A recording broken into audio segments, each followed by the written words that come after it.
Good morning, everyone.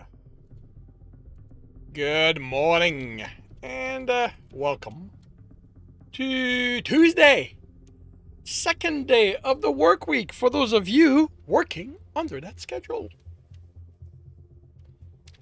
It's my first day because it was a holiday yesterday. I hope you had a good start to the week. I hope you're having a good week overall. I hope your day's running better than mine.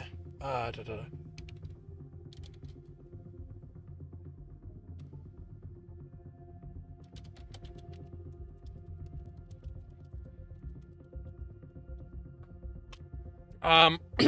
I ordered a split keyboard, programmable split keyboard, to use in conjunction with my slider, ergo slider mouse. Well, roller mouse actually they called it. And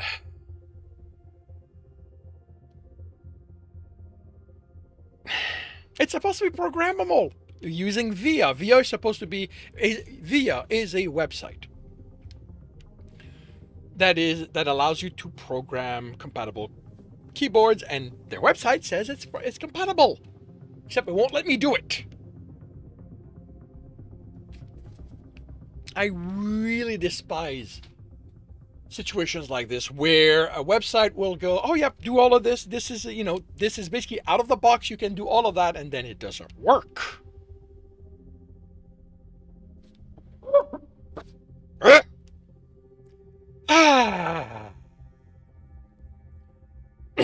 So yeah, of course you do that. And of course they've got AI as their point of contact, and instead of being useful, it goes, oh, just go to the VIA website, download the app. Except that there's no app to download because VIA is purely a web socket, web plugin. I don't know. There should be a web.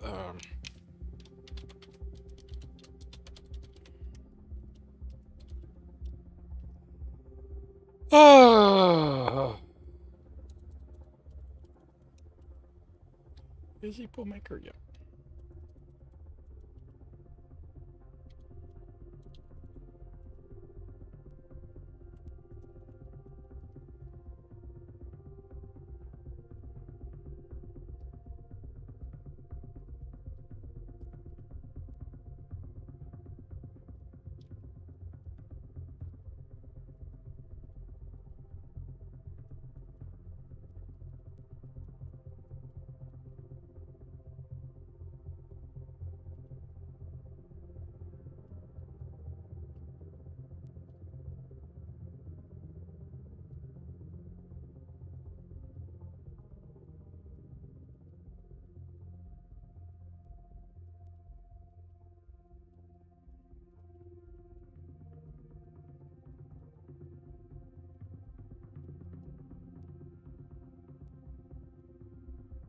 Sorry, I'm because the AI of the manufacturer is utterly useless. I need to write an email to their support department to deal with to find out what's going on, what I need to do, and stuff like that, or if I need to return it. It's going to be annoying because I haven't found others, and just like it's going to be because just like the roller mouse, I can't find other ones making it, or at least making it at a reasonable price. Like I found another roller mouse, and I think that its form factor would be better for me, but it's twice the price. Like they know they are in a niche market, and they charge accordingly, which is their right, but I can't afford it.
What is it called?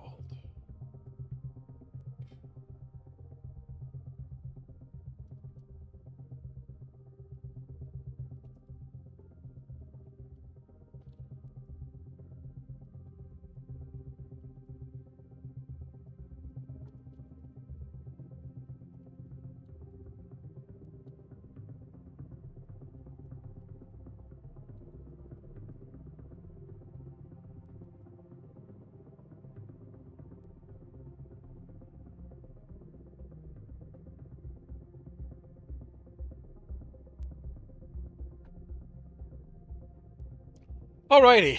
Sorry about that. Thank you. Oh, sorry about that. Alright. Today, being Tuesday, it is, and I probably screwed up my, oh, right. I did screw something up. This is what should be here. This is what happens when I'm frazzled, when things don't go the way I want them to.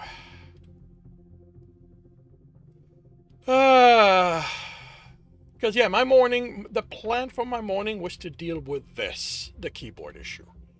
And I've just now, like, start being able to address it because I've been dealing with other issues. Broken links on my advertising to Blue Sky and websites and stuff like that. So yeah, it's been a morning of fixing problems. Oh. But yes, as I was saying today, this morning, it is read and corrects.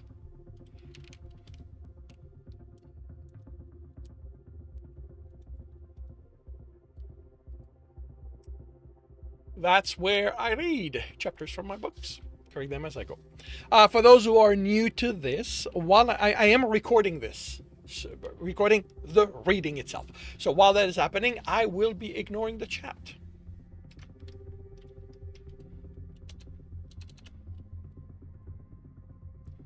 Anything said will be addressed once the recording ends. Oh, to minimize the delays, well, not that it matters that much today, I will confirm. I will start now by confirming the microphone is on. Turning off desktop audio. I will confirm I am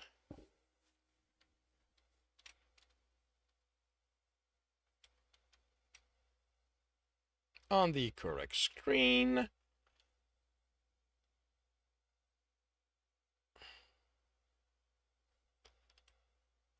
That I have the correct image up.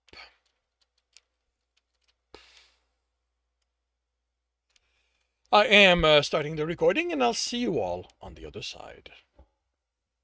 Welcome back to another reading and correcting with me, Kindar, the Tiger Writes, and I, the Tiger Supervisor. These are where I read a chapter from one of my stories and correct it as I go. If you want to listen to these live, it's every Tuesday morning, 8 a.m. Eastern Time on Twitch and YouTube. And if you are looking to support me, that is on my Patreon. Today, we are doing chapter 38 of The Technician's Fight. How are you feeling? The psychologist asked. Jeremy couldn't stop the shrug, the desire not to think about what had happened, not to acknowledge it had happened. The hunt was done, he should move on and get on with his life. Do you understand why you need to do this? So I won't dwell on things I can't do anything about. Not the counseling, living. Do you understand why we don't let hunters simply return to their work? Why we force you to take weeks off on weeks of only life? He shook his head. It felt like wasted time, but accepted it as a Kelserian thing. What did you do yesterday? Had sex with Growl. She smiled. What else? Cooked. Well, what else? There was more sex. That is normal. Sex is a good way to remind yourself you are alive, and considering what your heart nearly did, he also needs to remind himself you are still there. Did you do anything else? Not really. Why not? I don't know. Hazard a guess. He sighed. Just so I'd keep busy. It felt good to make things me and Gral can enjoy afterwards. And did you? We had some. We'll have the rest over the week and the next, we'll have what since we'll have what I'm making today, and there will be leftovers. You cooked again today. He nodded. Why? I told you, because it feels good to make something we'll enjoy. Then why make so much you can't enjoy it? He found he didn't have an answer. He started cooking and hadn't felt like stopping. It kept him busy, kept his mind occupied, so he didn't have to think about what had happened. So he didn't have to think about what had happened. Was that it? Was he using cooking as something to avoid dealing with what had happened? Why wasn't he working on one of his theoretical projects then? Because he couldn't use the excuse of something coming from the work? Am I avoiding? That's possible. It's a known reaction with some hunters. It's the reason for enforced life. I don't know if I can do that. Weeks of nothing. It's not nothing, she considered him. We may be dealing with species difference here, and if that's the case, we'll make allowances. But I'd like you to try only being among people. No work, no doing something to keep you from feeling. Just be. Experience life. Just stand in the middle of a crowd? She chuckled. You have friends. I'm sure they'd like to know you have returned. They know. There was a shipwide announcement about the end of the hunt, and Ian. Then he understood. They'll want to hear it from me. They'll want to touch and smell me. We are a sensory species. He nodded and considered how to go about it. The laughter around the table was loud enough. Jeremy worried they were disturbing the other patrons. Then forcefully put that out of his mind. He told the restaurant agent what the gathering was about when he'd made the reservation for him and his friend, and they said it was fine. Zenial had just finished recounting another of his youthful antic to anger his mother. Jeremy was realizing his friend thrived on making the lives of those with authority thrived on making the lives of those with authority over him difficult. No wonder he was so annoyed with Growl trying to be friends. What about you, Jeremy? Scarif asked. What kind of trouble did you get into as a cub? The kind that got me brainwashed, he replied, then had to think about why he'd said that as the table fell silent. It's okay. It's just a fact. Other than that, I wasn't a troublesome kid. Skinned my knees falling from trees or playing baseball at school, but I was pretty well behaved, other than this drawing of naked men and Calcarians. What about you, Scarif? Well, there was this female on the floor above the one my family lived, at least 10 years older than me, and with curves that gave me erections. I spent weeks making advances, much to my father's consternation. How old were you? Jimmy asked. 14? 15? Did she accept your advances? Atherik asked. Her maid convinced her to put me out of my misery. Was there my life? You know, Journey said, I'm realizing that Jeremy's sexual interest seems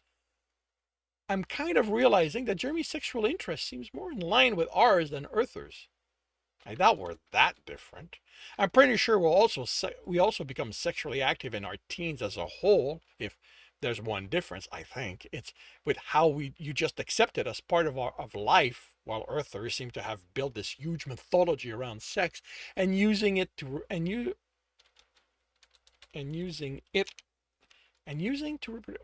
around sex and its use as reproduction. And its use as reproduction. Yeah. As reproduction. If that was the only reason we had sex, Leah said, we would have filled the galaxy at this point. The room was filled with banners, and Jimmy felt utterly out of place. He and his pack, along with the other two, stood before the 3 cryopod holding the bodies of their packmate. A few of the banners had design he recognized because they were those of a god, while most represented people. People who had known the dead hunters, had been helped, saved, or, Grell had told them, had simply shared space at one time. If someone had recognized the name of the dead, they might have sent their banners simply to acknowledge that. He was my best friend. A hunter said, hand on the pod. We grew up in the same part of Ashakalian, bad neighborhood. Always had to fight to keep what we had, but we always had each other's back. I had the idea to join the hunters to get us out of there. She didn't even argue. She'd drive me mad, another said, with her constant correcting of how I pronounce Carbianal. It's the language I grew up with. I know how to speak it, but no. She'd point out this syllable needed to be accented instead of that one. How the craw isn't supposed to have an expiration before the R, and how that's rolled, not short. I can't count the numbers of times I felt like strangling her. She could be stubborn, the first one said. Yeah, I'm going to miss arguing with her. Other stories were told. Jeremy felt awkward for not having any to share, but he hadn't interacted with any of the hunters outside his pack.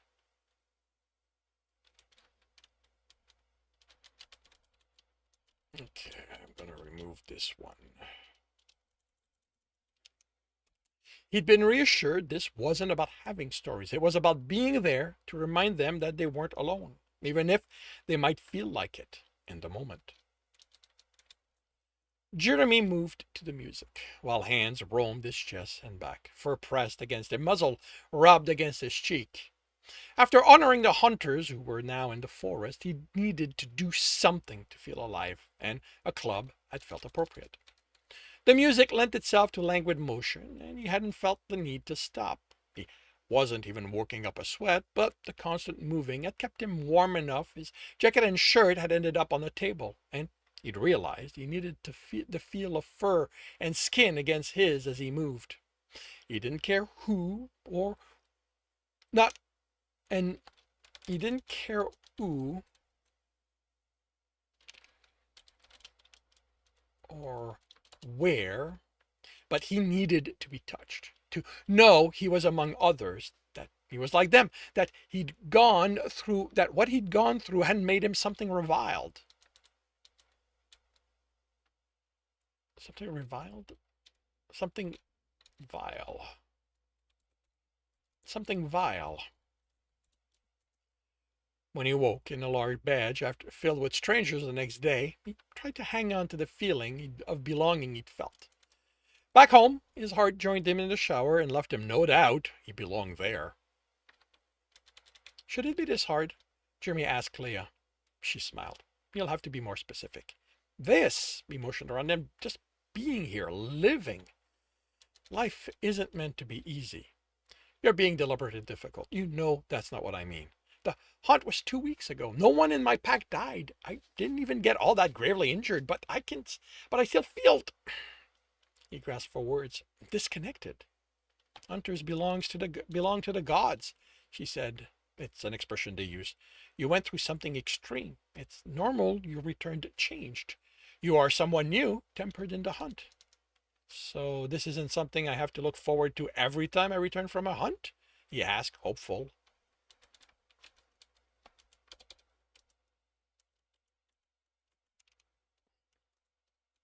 Possibly not.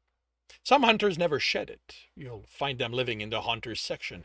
They can't connect with the rest of us anymore. The hunt is everything to them. That feels rough. There's nothing you can do to help them? I can't help those who don't seek help. Most of them didn't have many connections with others before the hunters, so I expect you'll be fine. But if those feelings persist, don't hesitate to talk with me. Do you have any idea what your actions made me look like? Miss Beta demanded, getting in Jeremy's face. No, Beta. It was not how he'd wanted to spend his first shift back on duty, but his life as a hunter now came first. There are procedures for a reason, Hunter. Yes, Beta. He did what he could to ignore the rest of his pack, but his face burned. Have you not learned what those procedures are, Hunter? Yes, I have, Beta. Then explain to me why you addressed another Beta with your idea, Hunter. Was he serious? I wasn't contacting her. Beta! Jeremy ground his teeth. Beta, I was throwing the instruction out there because it had to be acted on as quickly as possible. So, you think yourself a beta? Jeremy closed his eyes and breathed. No, Beta, I don't. Hunters don't give orders. You weren't what hunters? As Beta demanded. Why was his friend being so stubborn about this? Instructions weren't orders.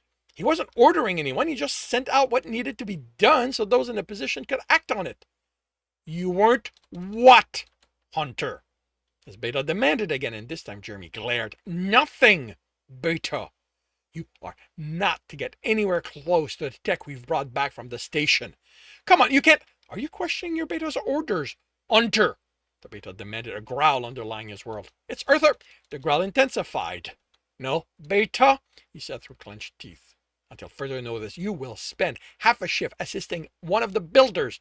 You will perform any builder task, any builder related. That's going to be tight. Any builder related task they give you, no matter how menial. I will leave it to you to set when you are available on each day. But if I find you aren't making yourself available to them, I will set it for you without consulting you. Am I clear? You are, Beta? His Beta gave a sharp nod. Go! Jeremy stormed off. Jeremy stormed into his home, feeling like punching something. Who the fuck does he think he is? Rough day? Girl asked, stretching in the living room. Rough? That doesn't come close to describing how Thur treated me in front of the others. What the fuck is so bad about throwing an idea overcome because I thought about it? Growl froze in the middle of bending to the side and straightened, eyes fixed on Jeremy. In the time of the motion, his entire stance changed. Don't you fucking do that, Jeremy said, barely containing his desperation. Don't you fucking go all alpha on me. I am your alpha, Jer. And he heard the difficulty Growl had in using his name instead of Hunter. Then how about you go alpha on him? He's locking me out of the mind-raping machine tech. That stuff was used on me. I have a right to rip those things apart. No, you don't. Jimmy stared. He kept himself from speaking until he trusted himself not to say something hurtful. I'm going out. I'll be back once I'm no longer pissed. By the time he was out the door, Growl hadn't called for him to return. The alpha wouldn't comfort him. So Jeremy went to someone else for that. Tom held him. I'm sorry they both treated you that way. What the fuck am I supposed to do if I can't go to my mate when I need to scream about something Thur does? Growl won't have any problem with you screaming about what Thuroxel Minial does unless the actions are as a beta. And what do I do then? Tom rubbed his muzzle against Jeremy's cheek. You come to me or another of your friends. We'll listen to you scream. I'm sure we'll have we'll have similar stories about those who outrank them. I'm sure some will have similar stories about those who outrank him. You ever had that problem with Growl? The captain has reprimanded me. The captain has reprimanded me a few times, yes. I sometimes forget I'm not friends with the captain. Just Growl. You okay if I stay here to sleep? I can't go home right now. I'm going to be on shift soon, but you're welcome to sleep here. Jeremy rested his hand against Tom's shoulder. Thanks. Jeremy looked at the mess of the room. Hunter,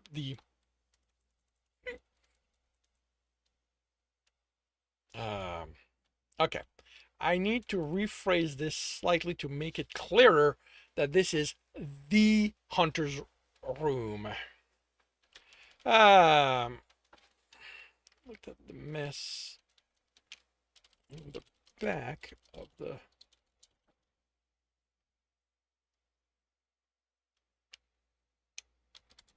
workshop. Hunter builder used.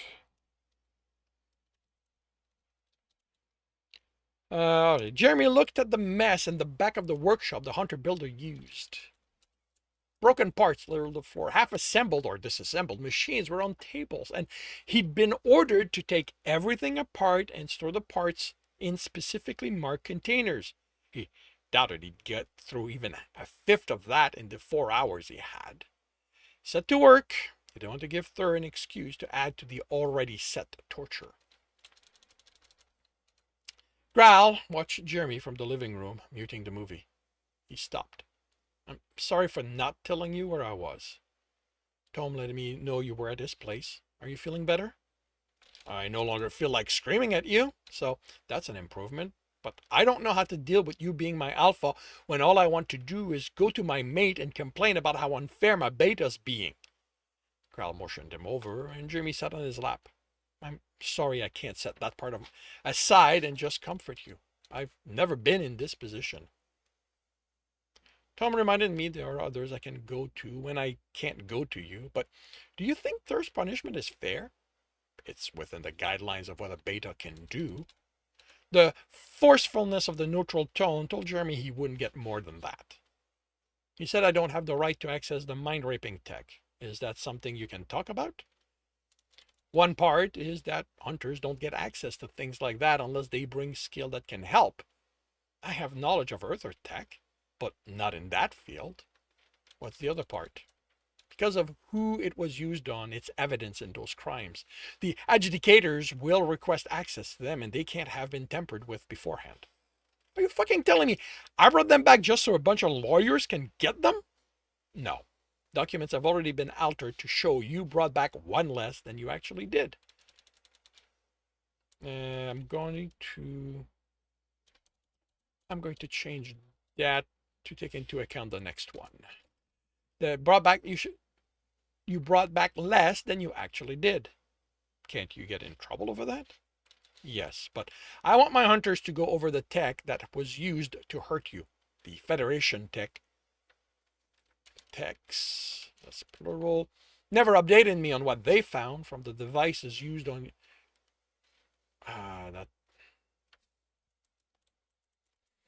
the device I had to leave with them. I don't want to end up hoping they'll update me with these as well. Will I get access to any of that information? Graal took long enough to respond. Jeremy looked up at him. Once the investigation of them is done, I'll make those reports available to you. Jeremy rested his head against his heart's chest. It wasn't everything he wanted, but it was more than he'd had before they talk.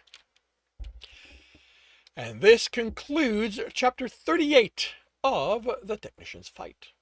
If you are enjoying this, please leave a like. If you want to know when the next chapter will be up, subscribe and hit the bell. If you want to read this story, it is available on Ream Story. And if you are looking to listen to these live, it's every Tuesday morning, 8 a.m. Eastern Time on Twitch and YouTube. Links are in the notes, and with that, I shall wish you a good day.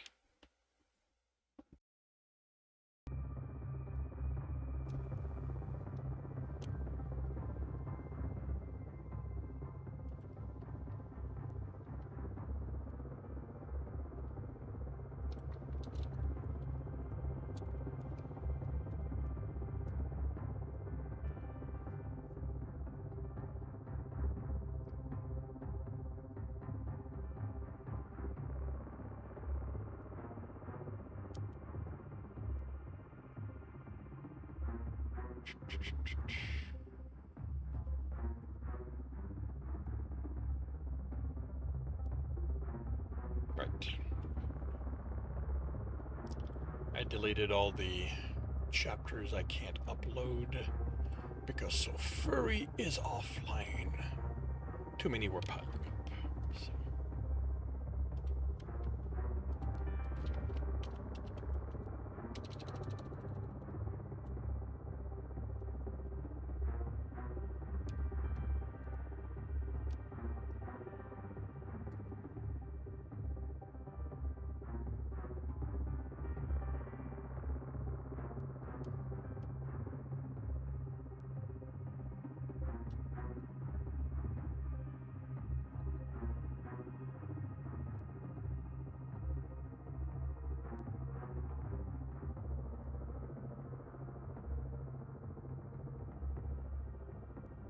Oh, okay, cool.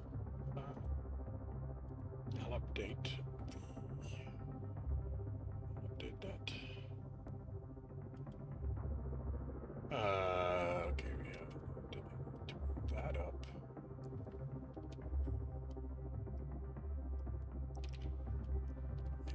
It says 13, so that's going to be 16.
Oh, you've got to be kidding me.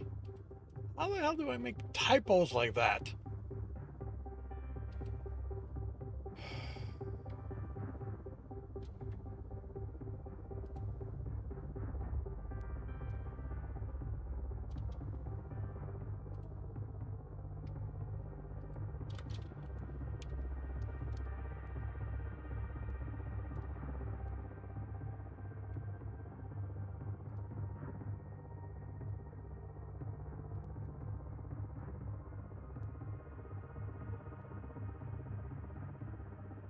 Good. At least that was a simple fix.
Okay, that is done.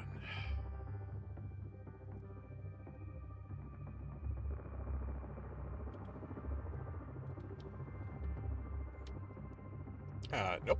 Nope, nope, nope, nope, nope, nope, nope. Not quite yet.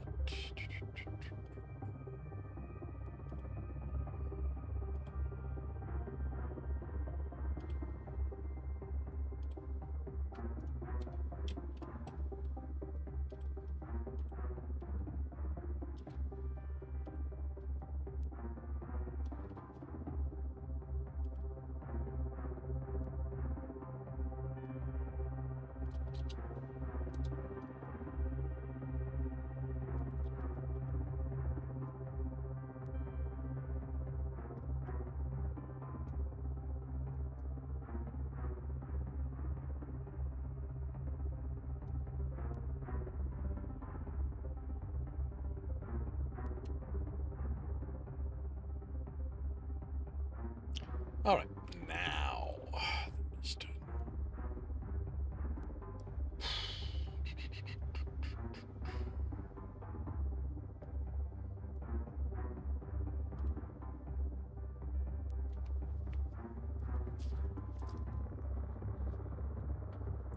Oh.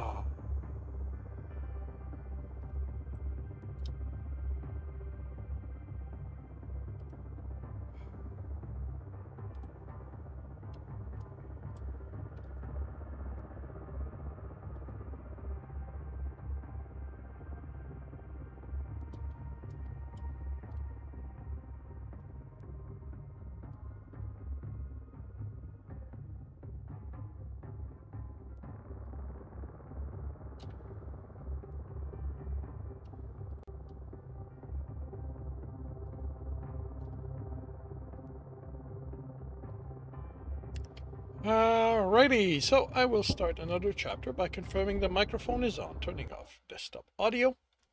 I will confirm I'm on the correct screen. I have the correct image up. I am starting the recording, and I will see you all on the other side. Welcome back to another Reading and Correcting. With me, Kindar, the Tiger Writes, and Ty, the Tiger Supervisor. These are where I read a chapter from one of my stories and correct it as I go. If you want to listen to these live, it's every Tuesday morning, 8 a.m. Eastern Time on Twitch and YouTube. And if you are looking to support me, that is on my Patreon. Today, we are doing Chapter 39 of The Technician's Fight. Gregoran stood in his office. This reflects a change that will be established earlier. An alpha stands. One of my Patreon supporter made me realize that I had him sitting down for a lot of meetings, virtual meetings with the leadership. And I kind of went, yeah, you know what? Yeah, that's right. He would not do that. Gregoran stood in his office, the leadership projected before him. Unlike his usual interactions, this warranted a full table, so the projection reduced their size to that of toys they sold to promote military life. 5 of them, seated at a crescent-shaped table with him in the center of it, if this were in person. We need one of those machines. Admiral Thromakarin Omerita Mil Selstafe said, before anyone else could bring up the subject of their interest. I can ensure that, he replied.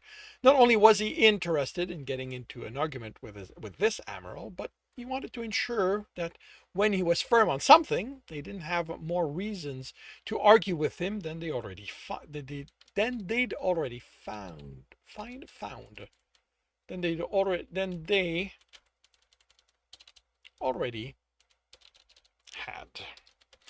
already had.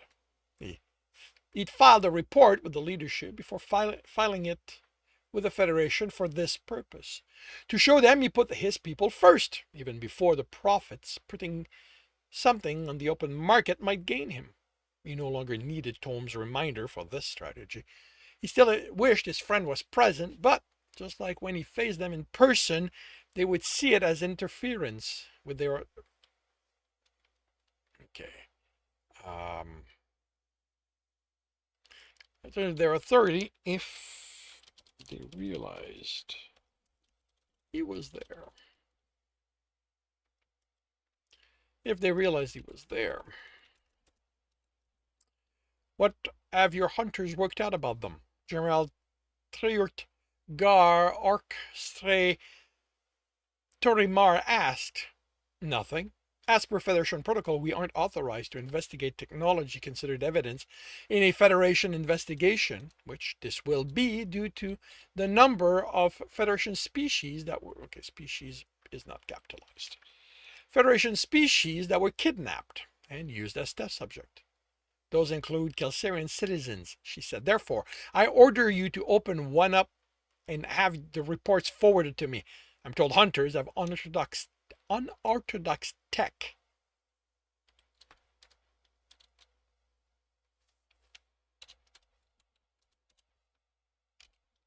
Hopefully, they'll work faster than the device reaching us. He can't do that. Admiral Crosswetorak Firnato Dol Kerimar said education needs to run that by the Federation. I won't have tech used against our people held up just because there's bureaucracy out there more interested in their well-being. Open one up, she ordered. I will, Kirkran said before the Admiral objected again, as soon as I received the orders through official channels, which would have records and therefore sent back to the General. With that, to protect his hunters, he'd officially let them open one. He'd officially let them open another one. Regarding the station, Admiral Duan Salsinta Kreftia said, the amount you're asking is unreasonable. So much for giving them more before he had to bare his teeth. He'd hoped for this to be the last item he'd have to deal with. It's a fraction of what I can ask for on the market. But you can't. But can you get any? Can you get any of that there? But can you get?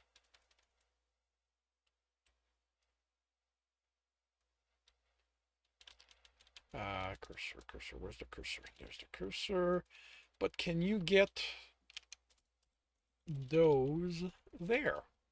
It's a fraction of what I can ask for on the market, but can you get those there? Accountant Hiramik Trolikan Groftel asked, items of that value don't have a history of selling. I'm certain a station with servers full of data on illegal operations it ran will find a buyer among the Federation species whose citizens were victims, if you aren't interested. If any of that data is still there by the time we take possession of it, the General stated. The packs shut everything down other than emergency life support. The worst anyone you send will have to worry about is someone hiding. Your report stated your pack brought everyone they could as prisoners. A section of the station was blacked out. They did a sweep, but without broad-range sensors, someone clever enough could evade them. Someone more clever than hunters? Admiral Thromakarin Omeritamil Selstafe said with derision. We aren't infallible, Admiral. We also lacked knowledge of the hunting grounds and the time to sniff for each and every smell they had rescued people to bring back without knowing what the battlefield looked like. Regarding those rescued, Admiral Crosswetorax Firnato Dol Kerimar said, Is it possible to resolve the issue of acquiring the station? The accountant asked. My calculations show the Hunter Alpha is asking 12% more than is justified. Ah, the General exclaimed. He's not getting more than half that. We shouldn't even have to pay for the thing. It's ours by right of victory. It's the Alpha Hunter's victory. Trodgar, Admiral Duan Selsinta Kreftia countered, unless you plan on arguing with this is Alpha, regarding whose order he obeys. Still, I think we can offer him 80% of what he's demanding and consider that generous. No, Gregoran said. I'll agree to 88% of the initial amount, but no less. Well, he didn't care for the accountant. He respected him because he never wasted time. 12% was 1% more than he'd preferred, but within the 3% margin his accountant had told him to stand firm on. With the leadership accountant on his side, this was a fight he didn't have to worry about as much. Alpha, I don't think you understand the importance of this station, the Admiral said. If I didn't, I wouldn't be asking for what I feel it's worth. Your accountant has made an offer below what I want, but to which I'm willing to agree. Exactly. Admiral Thromarkarin Omeritan Mill sales staff said, if you're willing to agree to it, I'm not willing to if you're willing to agree to it, I'm not. For all I know, you two colluded to extract more than it's worth from us, so you can finance your little war against the Earthers. I would never, the accountant exclaimed. I am loyal to the leadership. I have no feeling toward this Alpha or any of his ilk. I was given the numbers to study. If you aren't interested in my advice, I will retire from this meeting. Please stay. Admiral Crosswitorak, Fionato do? Dull. Yeah, dull.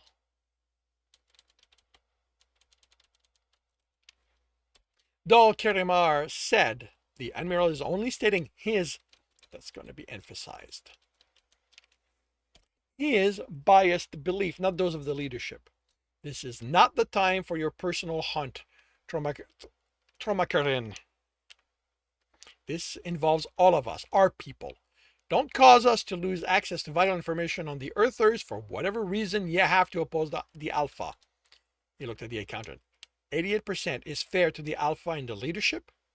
Based on the numbers and the Alpha's demonstration to the willingness to wait for something closer to what the market can bear, yes, it is fair to both parties. Then I agree. So do I. Admiral Duan Selsinta Kreftia said.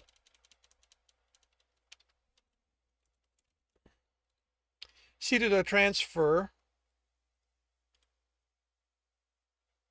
I'm missing this. Of funds. Now, regarding the people who have been experimented on. Their stasis pods are in medical and have been scanned. Well, not Federation tech. The medic have not detected any negative effect on those withins. What about their minds? That can't be explored unless we bring one of them out of stasis, and the Earther scientists are adamant it is a bad idea. You have mentalist, don't you? General Trudgar Oskre Torimar asked. Yes, but they aren't trained to work on alien minds. They also don't know the Kelserians who have been experimented on, so can't know if what they're getting is them or an altered version.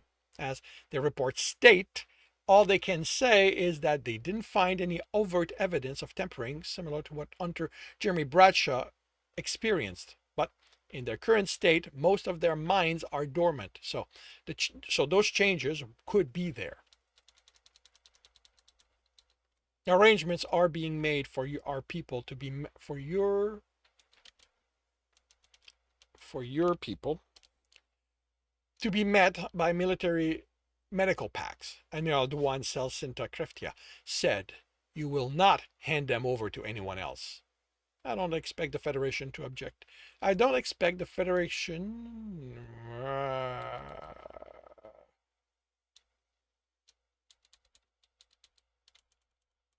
will object to that. Shouldn't we get one of each of the others? The general asked. There is something to be learned in how each mind was affected. You are welcome to try to convince their species representative of that, the Admiral replied. What of the prisoners? Admiral Crosswitorak Firnato Dol Kirimar asked. I'm afraid the scientists have already made claims to become citizens of Federation species, Kirgran said. Why did you give them the choice? The Admiral demanded. I didn't. They were clearly instructed on how Federation laws function. Federation laws function. And considering the crimes they committed against so many species, I expect those government will be eager to accept their requests so they can attempt to get them to undo the damage. Can you see to it one of the scientists ceases to be? The admiral asked, if ordered to do so by the leadership using proper channels. Gavran replied, oh, so now you take our orders. Admiral Tromakarin or Omerita Mil Selstafe said, I'll accept it from my Alpha as well. The other's snort were all that was needed to set the expectations of that happening. His Alpha wasn't one to blindly carry the leadership's command. How about the parrots? Those are ours. Gagaran said they kidnapped our people within our territory.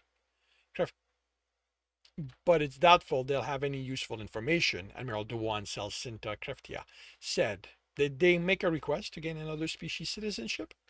Only after the scientists explain how it works and why they want to. Someone told them about our incarceration centers, but I didn't feel like honoring their requests. And because only Kelsarians were victims, the Federation sides with us here. Their lack of knowledge supports they won't know anything useful. She looked at the others. It's not like the centers will be done terraforming their planet anytime soon, Admiral Crosswetorak Fernato Dolt Keramar said. We can ship them there once we've made sure. There will be a pact to take them off your hands, Alpha. He acknowledged with a nod and readied himself for the last item. The one that shouldn't be on the table, but which would be sure which they would be sure to bring up. He would have preferred not mentioning the ship, but salvage had to be included, that he planned to put it on the market or not. Regarding the ship you captured, it's not for sale. Alpha, it's a military asset, the general said. It's a pirate ship of Earther design. There's a lot we can learn from it. You own a station designed by those same people. I doubt there's anything you could learn on this ship that you can't there. What could you want with such a ship, Alpha? Admiral Thromakarin Omerita Mil Selstafe asked, tone dripping with suspicion. That's between me and the gods. We can offer you a substantial price for it. Admiral Crosswetorak Fionato Dol Kerimar looked at the accountant. The ship isn't on the market, so I don't have a starting amount to work from. It's also an unknown design by an unknown species. Therefore, I have nothing to use as a similar reference. Whatever amount I'd give you would be useless. Alpha, the admiral said, his tone softening. Handing the ship over to the leadership would go a long way toward undoing some of the animosity you have accumulated. That may be the case, if you actually believe that, but I have more pressing needs for it than your goodwill. Alpha, the admiral said, tone hardening. Do not give us reason to make your life difficult. I never do, and yet you always found some that's going to have to be utilized.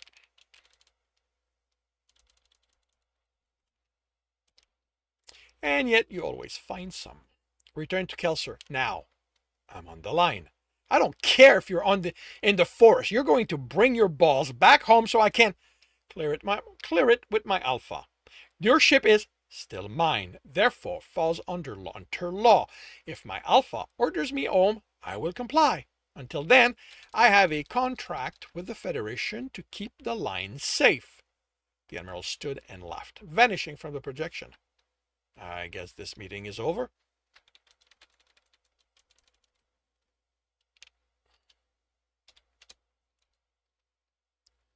What happened here?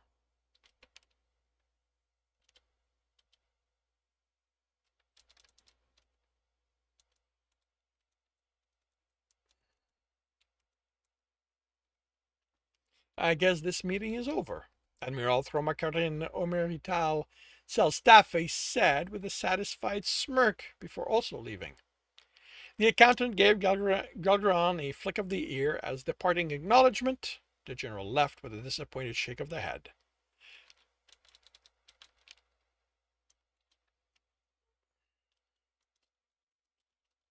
Which left Admiral Duan Selsinta Kreftia at the table. She didn't look ready to leave. Without the others, no official decisions could be reached, so Gradgran wondered what she wanted. Why does Obstinus need to oppose us, Alpha? She asked, sounding tired. We are protecting the same people. He limited his answer to a glare. Doom Noir, the Admiral's is way too esoteric.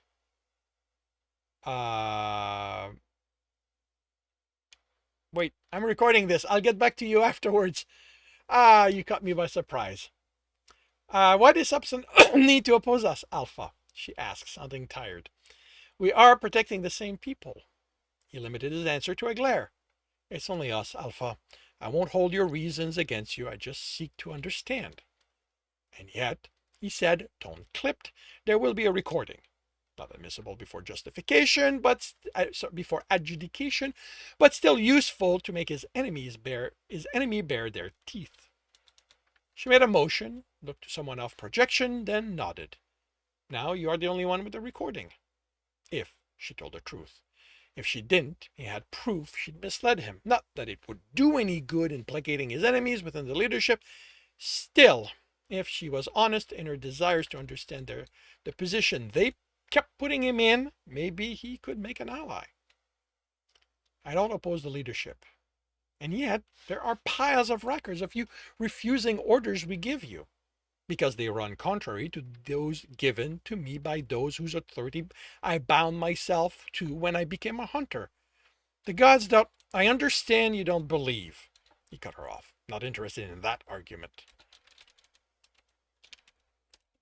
And I don't ask that you do. But we have been the gods' hunter from the day Helravnir asked Iluwar Koran obey Rifte to take up his hunt. We swear to protect them and through them our people. Every time you come and demand that we obey you without thought to our gods, you force me to say no. But where are those orders? She asked. How are we to know you aren't just doing whatever you want out there? By judging our actions. If you can't believe the gods do order us, which alpha among us has committed crimes against our people? Do you want me to list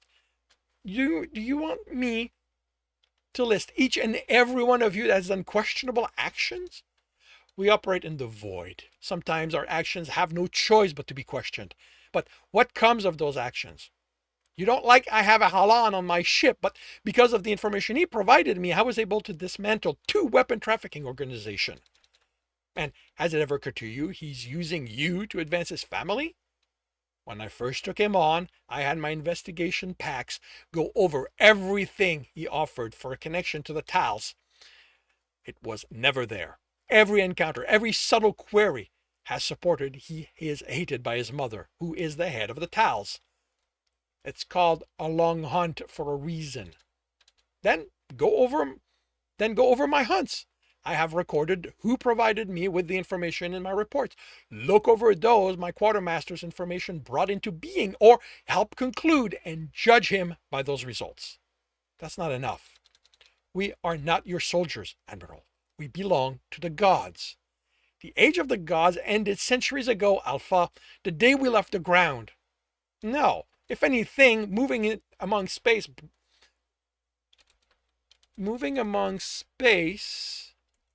being brought into the Federation proved they are real. If the gods weren't real, the other species wouldn't also have theirs. The Earthers don't. He snorted. Oh, they do. They call it science, reason. They build their entire society on the belief that everything has an equation when so much of what we experience doesn't fit any such things. That's different. Equations might not answer everything right now, but in time, we will see they do. So that's the God you follow. Science isn't the gods. I can prove how it works, why a rock thrown in the air will fall to the ground, how much blood will flow when I rip an Oceaniac's throat open. And my work, my life, is proof of the gods I know to exist. I don't ask you to believe, Admiral. I ask that the leadership respects. We can't trust you if we don't know where your allegiances are, Alpha. I don't see how you can't understand that. My allegiances are where every Kelsarian who call themselves a child of Turoximians will be with the gods. That isn't enough, Alpha. That's all I can offer, Admiral. To offer more, I will have to go against my gods. She nodded. That way of thinking can't survive. I won't claim to know that, and I don't have a need to ask the seers what the future holds for the hunters. It will survive while I live, and while the hunters under my protection do so as well. Beyond that, I will have to wait for my next life to see what the gods made of our world. I was hoping to help you make your future easier, Alpha. And I appreciate your intentions, that's plural, your intentions. But I am a hunter. Easy is something I appreciate, not something I seek. Then, Alpha, until our scents cross, I wish you good hunting. She gestured, and the projection ended. And this concludes chapter 39 of the Technicians Fight. The Technicians Fight. If you are enjoying this, please leave a like. If you want to know when the next chapter will be up, subscribe and hit the bell. If you want to read this story, it is available on Ream Story. If you want to listen to these live, it's every Tuesday morning, 8 a.m. on Twitch and YouTube. Links are in the notes. And with that, I shall wish you a good day. Alrighty, Doom Noir. Oh, the Admiral's name. Yes. Kelsarians have a very structured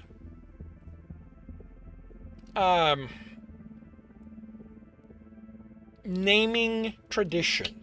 And yes, it's I curse myself for having decided that every time I have to pronounce one of their names.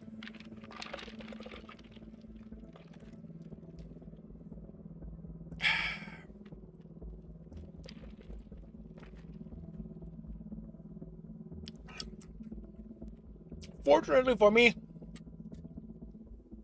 among the rules, familiarity is represented by a shortening of the names. So, yes, lore-wise, it is supposed to be that for two reasons. One, it's long names. Two, it's not human. Kelsarians are an alien species, and their names will be alien.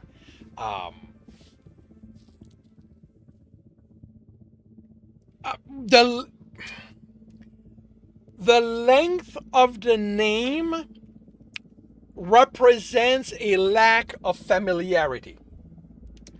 Gregorian has no level of friendship with any of them. So the full name needs to be used, and because I'm in his point of view, everything is filtered through his mind, and this is so ingrained that even that's how they think about people. Now, granted, this is established in the first book of the series. So, but yeah, that's part of the lore. That's part of the species structured, and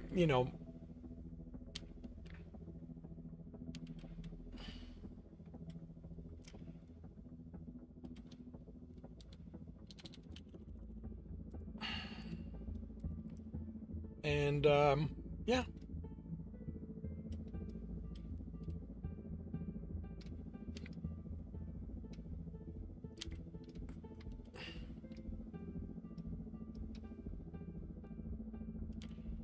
But, thank you for bringing it up so I can explain it, because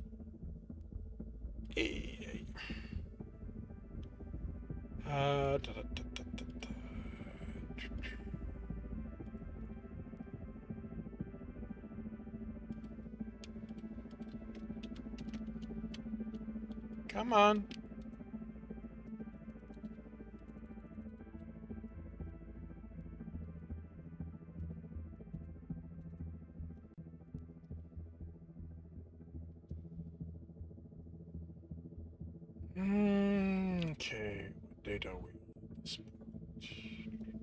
16, so that makes it 18. So if it was someone closer, they would think the name shorter. Yes. The first indication of the first level of familiarity would be dropping the rank. So if Gralgaron was on a professionally close level with one of them, he would drop the rank. He would just address them by their long name. And the closer that they become, the shorter the name becomes. To the point where, with the people he's really close, like with his love, with his best friends, it's one syllable. Like he calls his heart, his love, his mate, Jer. His full name is Jeremy Bradshaw, and strangers will call him either Hunter Jeremy Bradshaw or Technician Jeremy Bradshaw, depending on what side, if they are addressing him as part of the ship's military or technician. But yeah, and this is, there's a point of, Jeremy gets his own point of view, and I kind of showed the transition to him starting to think like a Kelsarians by using that. Because in the entirety of the first book, he mentally shortens everybody's name. And it's either with the start of this one or the end of the previous one where that name starts, where even mentally he starts thinking people's name as representation. Like it gets explained to him midway, because that's when he joins the ship. And that's when he learns. But yeah.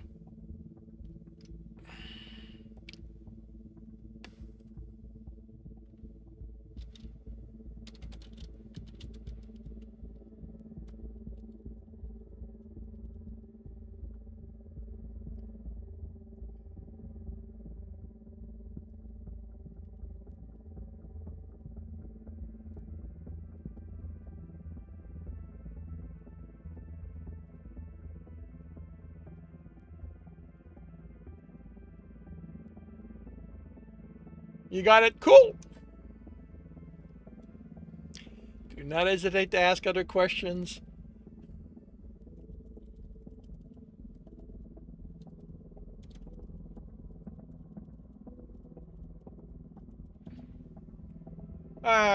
Now you've got your books online somewhere.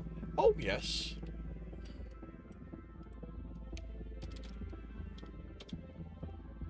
Okay, not what I wanted to do, but...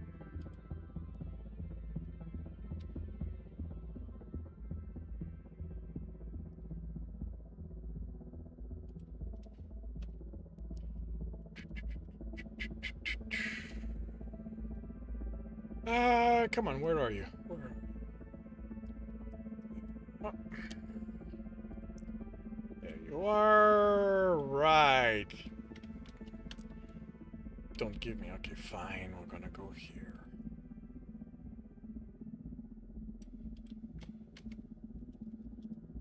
There's my website.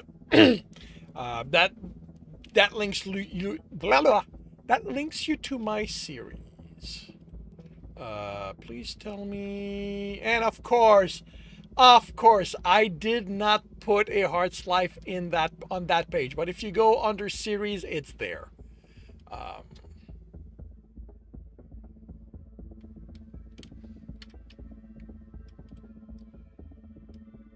Okay. You are there. Let's bring you back here.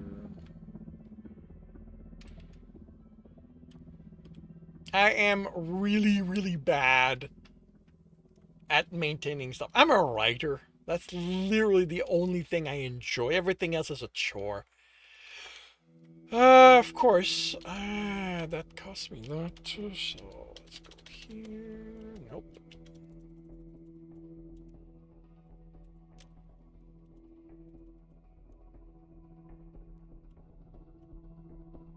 Come on!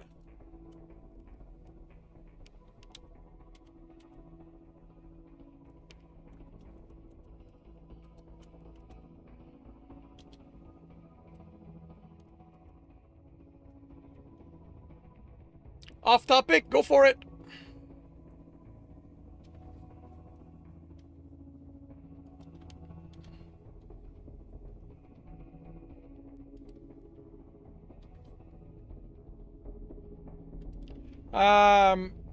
You're actually studying to be a web dev. Oh, very cool.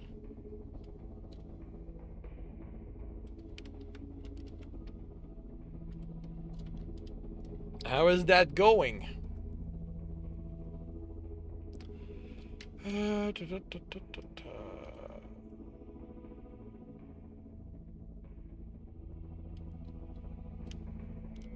You can help me redesign the webpage. I appreciate the offer. The thing is, I have no money.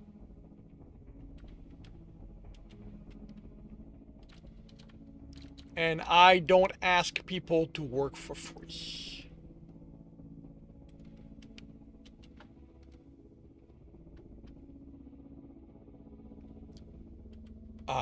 No charge? Okay.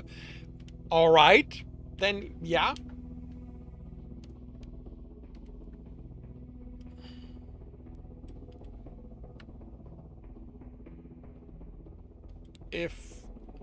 If your interest is doing it for experience, then yeah, yeah.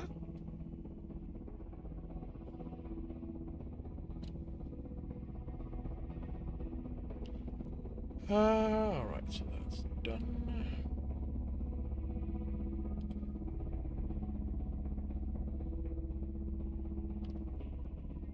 Why do you keep bringing this up? I thought I'd shut that down. Okay, that is done. I got to do. Actually, no, that stays here. It's like that. That's gonna go here.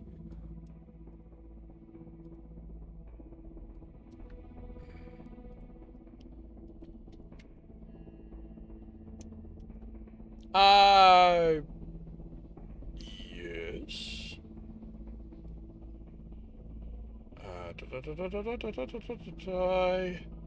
I guess that probably is not on my YouTube.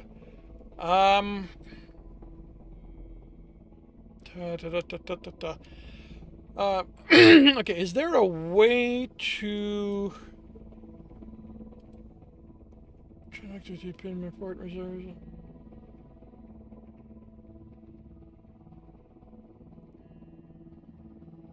Yeah, is there a way to? Because I don't want to put my email in the chat. But YouTube doesn't seem to have a way to send private messages, or if it does, I am not seeing it.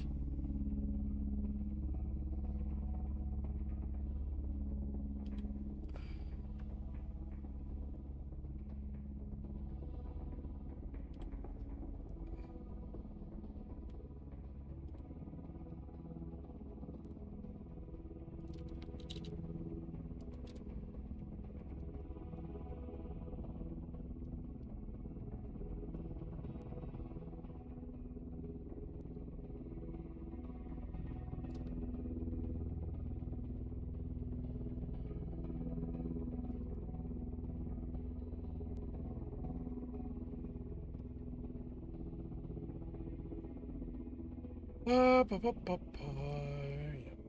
fine. We're gonna go back here. And I'm realizing I forgot to do one thing. Did I forget to do that there as well? Yes, I do. It should be linked in the YouTube. Granted, what should and what is don't always match.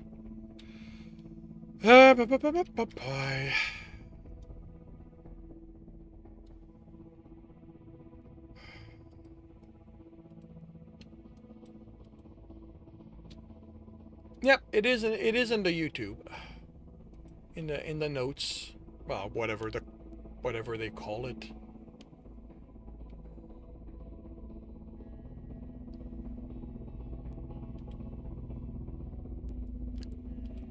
Okay,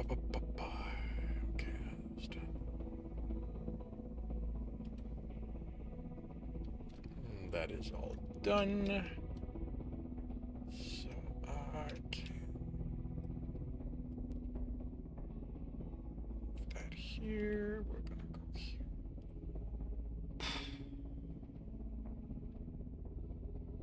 All right. Cool.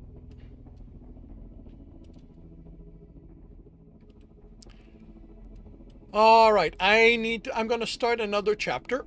So while this is being recorded, I will ignore the chat. So Doom, if I don't answer immediately, you know why. Alrighty. I'm confirming the microphone is on. Turning off desktop audio. I am confirming I'm on the correct screen. I have the correct image up. I am starting the recording, and I will see you all on the other side. Welcome back to another Reading and Correcting with me, Kindar, the Tiger Writes, and Ty, the Tiger Supervisor. These are where I read a chapter from one of my stories and correct it as I go. If you want to listen to these live, it's every Tuesday morning, 8 a.m. Eastern Time on Twitch and YouTube. And if you are looking to support me, that is on my Patreon. Today we are doing chapter 40 of The Technician's Fight. Jerry moved the visor to look at the welds. Even with it blocking most of the arc welder's intense brightness, he had trouble seeing his work through the spots in his vision. He knew why Atarikna was forcing him to do this instead of printing the armature for whatever this would end up being, if it was going to be anything. This was part of his punishment, and while they might be friends, she wouldn't let him avoid it. The previous builders had used him to clean up the mess that passed as his storage room, so at least she had him make something instead of wasting time cleaning something that shouldn't have been allowed to turn into a mess to start with. Able to study the welding, he confirmed it was done as best as he could. Another way she was enacting his punishment. He wasn't allowed any tools to confirm he'd done the work properly. She'd wrapped the instruction around a hunters, that's going to be plural, won't always have all the tools that okay. Okay, that's badly structured. That's what happened here. Around a hunter won't always have the tools he wants. Saying he was... Okay, yeah. A saying he was confident she'd made up on the spot. There might be some value in it, but it was ridiculous to ask him not to use the tools at his disposal. But she wasn't the one behind all of this. Don't touch me, he snapped when Thur reached for him after the training session. He turned his back on him and walked off, ignoring the way everyone looked at him. He hadn't mentally lengthened the name, so he knew there was still hope for them. But he needed to resolve the utter unfairness of the punishment his supposedly friend had saddled him with. It had been Tom's sleep shift, so he headed for Praetiros to wash and had the added distraction. Another weld, more waiting for the spots to clear, then checking it. And moving on to yet another bar of the armor. And moving on to attaching yet another bar to the armature. What is this even going to be? He asked Atarikna when she came in to check on him. Base to hold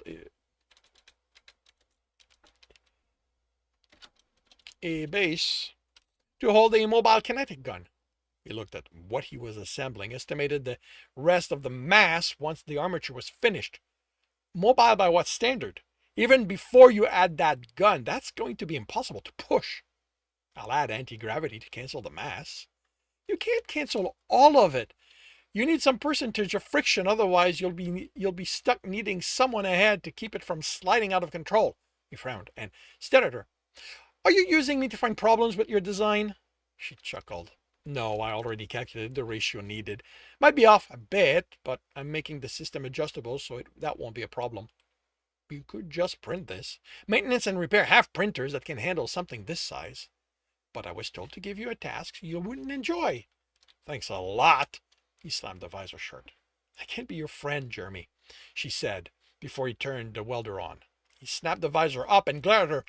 How do you manage that then? This shutting down of being my friend. What am I, some stranger whose name you shouldn't shorten? You are a hunter who broke rank. He was up, brandishing the welder. All I fucking did was say what I was thinking on an open comm. You talk to your beta. He decides. She said it was a good idea. Beta Zorfiel isn't your beta. It's not fucking fair. What did you expect your beta to do, Jeremy? Just let this go? Of course not. But this is way out of proportion for just speaking my mind. You broke rank, Jeremy. The way she said it made it clear he was missing something. He just wished she'd tell him what. But she seemed as much at a loss as he was about. But she seemed to be as much at a loss as he was about it. He moaned under Near Lacassar's hand. He moaned as Near Lacassar's hands pressed into his back. This time the builder who'd handled this punishment had used him as a cargo mover. Jeremy had been able to tune out the utterly monotonous activity, but his body had registered all the work, and a massage had been the only cure he'd been able to think of for all the aches he'd gained. What he hadn't considered when checking if there would be an available spot was who tended to be his masseur. He suspected he'd have to specifically request someone else for Thur's mate not to make herself available, and now that he was here with her undoing knot after knot, the usual silence was becoming unbearable. How come you aren't asking me to patch things up with Thur? He asked when she lifted her hands off his back. Your relationship with my mate isn't something I get to dictate. When her hands rested on his shoulder, he asked, How is he doing? How is he doing? Before she had him unable to speak. He misses you. He doesn't understand what caused this rift between you. Once she was done with his shoulder, he asked, Do you think it'll help if I explain? If I'll explain? Yeah. If I explain it? I'm not a hunter, Jeremy. I don't know how you and him think in that aspect. Doesn't he tell you about that stuff? I never asked. Hunter is part of the male I love, but not the part I love. I don't get how you can think like that way. I love all of Graal, every part of him. I'm pretty sure he loves all of me. Did you demand that of him? No, of course not. Then I'm glad he does, and that you do as well. We need to talk. The way Thur stiffened told Jeremy he hadn't managed to keep the anger out of his voice. He'd made sure to find Thur while they were both off shift, so there would be no chance this could turn into a beta hunter situation. He needed to resolve this with his friend, not his superior, since it had become clear they, somehow, weren't the same person. Where do you want to have this conversation? Neutral ground, somewhere public. To force him to hold his anger in check, where we can still have privacy, so they wouldn't have to worry about what they said. I have a reservation at a restaurant, if you're okay with that. His friend nodded. He'd researched the best place, and this restaurant catered to business meetings and those looking to be immersed. This certainly qualified as business, although if they weren't able to reach a point where affection could be expressed, Jeremy would take it as well. As soon as they were seated, the sounds muffled. He could make out the intonations from the other tables, but not the words. He and they would know if someone raised their voice, but not what was said in anger. He placed his order, kept it simple. He didn't have much of an appetite.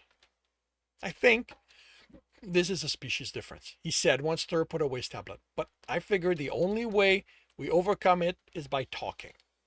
Do you understand why I'm pissed at you? No. And I don't know how it is you don't. It hurt that you treated me so unfairly. His friend studied him. Is this about you proving you are upwind in the right? This is about understanding what the fuck happened. Thur nodded. Do you understand why I punished you the way I did? Because I broke rank. Do you understand what that means? I'm realizing I might not. I thought rank just meant you're my superior. Then when I broke rank,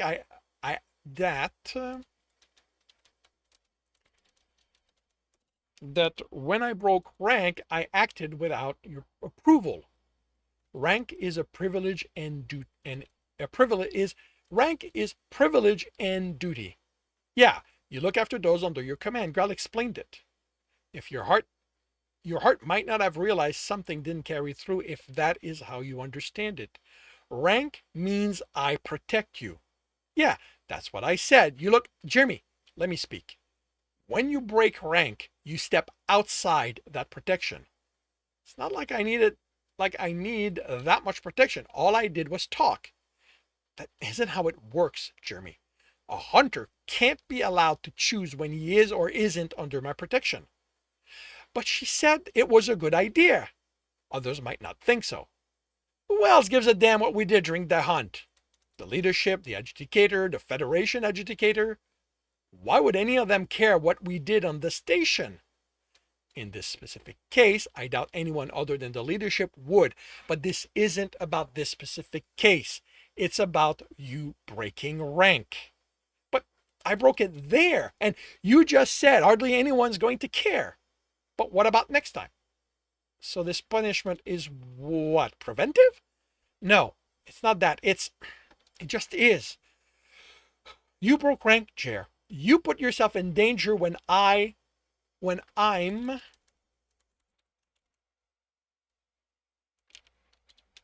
charged with protecting you. Is this because of how you feel about me? Oh, no, okay. When I should... Wait, you push on there when I... Because if I say I'm charged with protecting, I don't know the... When...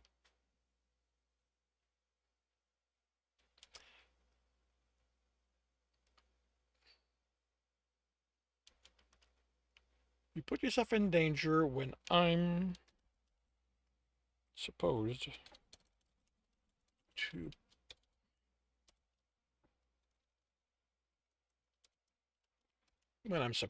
to protect you. Is this because of how you feel about me? He asked cautiously. No. If any of my pack had broken rank, they would have received a similar punishment. I love you, Jer, but I can't set that aside. But I can set that aside to be your beta. I have no idea how you can do that. It might be a species difference. All right. So, me breaking rank puts me in danger. You don't want that? I'm not allowed to let it happen, Jer. But you can't control what others do. It's my job as your beta to make sure you understand you can't do it. Maybe it's so ingrained in your species you haven't been confronted by it before. It happens. I'm not the first one to have to punish a hunter in his pack for it, but I doubt any of them did it without knowing what they did. I know I broke rank, but you still don't understand what it means. I put myself in danger and you can't allow that to happen. And you still don't understand what that means. I'm trying. I know. While Third thought their food was delivered, Jeremy forced himself to spear a cube. Cub. Yeah, no, not in this context. A cube, dunk it in sauce and eat it. And Helravnir set down the ranks so that all would know where all stands. Thur recited, from the hunter to the alpha, rank upon rank, duty accumulate. Duty to never forgo, else the fall takes all. Jeremy waited for his friend to continue. This duty wasn't set on me by your alpha. He acted for our god. And Ravnir is who made me a beta, who placed hunters under my care. Our alpha isn't going to demand to know how it was you broke rank. He trusts that I will handle the situation. But when my time in the forest comes, I will have to look at Ravnir and explain myself to him. Explain how I let one of his hunters face peril when he was entrusted in my care. You're that scared of him? It's not fear. It's having let him down, not having lived up to what he saw in me. He sighed. I can't explain it any better than that, Chair. You're right. It's something ingrained in us. Enough that rank made it outside the hunters. It became how every section of work is divided, with equivalent responsibilities. The leadership's trying to get it out of the military, but they've yet to make that happen. So it's religious. It's about your gods. It's more than that, Chair. We lack a common frame of reference. The idea of some fictitious figure having that much of an effect on his friend was utterly beyond his ability to understand. But this is what I'm getting. Me going through you when on a hunt is more important than me getting an idea out there for someone to act on quickly. Thur closed his muzzle on what Jeremy expected would have been him saying he was simplifying. In essence, yes. The implication is that if the delay causes things to get worse, that's your responsibility. I'm the one with rank. That's definitely a species difference. I doubt an Earther would hold it against them if someone fixed a problem before it escalated, no matter how they went about it. I've screamed at techs for putting themselves at risk doing that, but in the end, I thank them. This means I'm going to have to fight my nature, but I've already learned to do that in engineering. I can learn to do that here. I'm glad, but you understand I can't end your punishment just because we talked. I know, and I'm still going to be pissed about it, but now I understand why you felt the need to do it, even if I don't get the underlying reasons. My mistake here was not asking why things happened in a certain way. I took for granted that a vague knowledge that there was a reason would be enough, when it's clearly not. He popped a sauce-covered meat cube in his mouth. Is there a manual on all those responsibilities you have? I figure I should research them ahead of time. There are. Elravni's words are well documented. And that concludes Chapter 40 of The Technician's Fight. If you are enjoying this, please leave a like. If you want to know when the next chapter will be up, subscribe and hit the bell. If you want to read the story, it is available on Ream Story. If you want to listen to these live, it's every Tuesday morning, 8 a.m. Eastern Time on Twitch and YouTube. The links are in the notes, and with that, I shall wish you a good day. Hey, Sklo Gamer. Good morning. Before you went live, started doing something else. I wanted to ask a question about the 209 of help you the what? A question about the $209 of help you have for writing.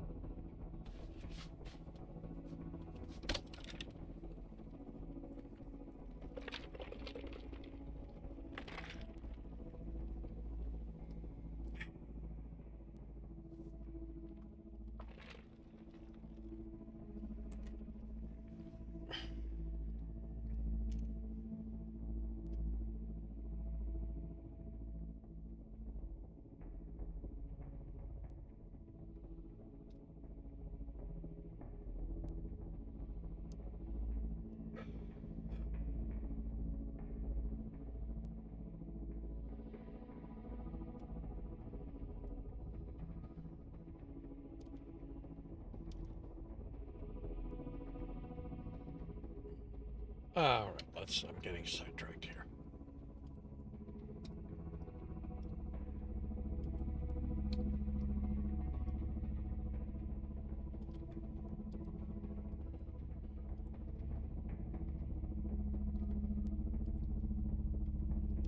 Sorry, I'm not sure what you are talking about, Skull Gamer. So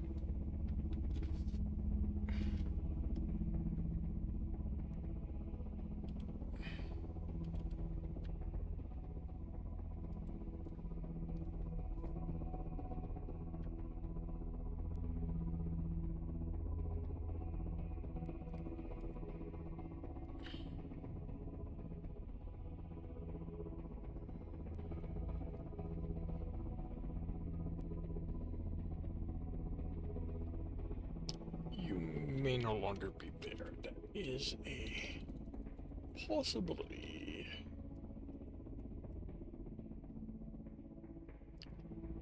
Pa, pa, pa, pa, pa, pa.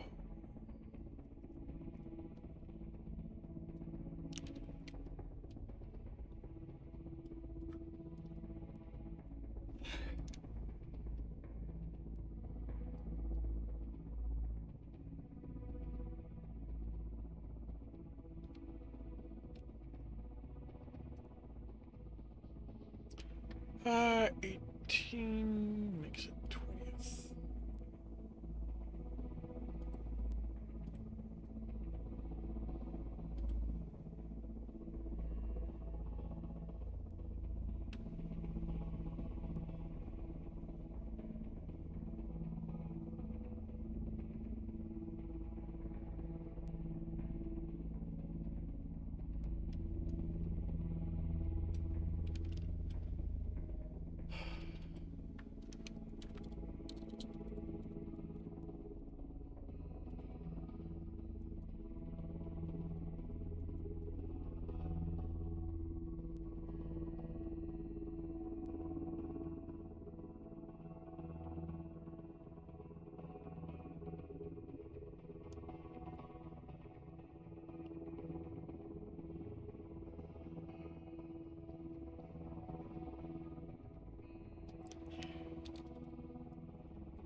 Da, da, da, da, da, da, da.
Why didn't I reload this?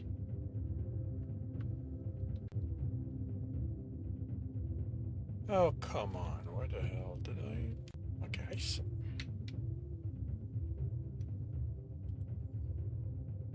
Oh, why did you fail?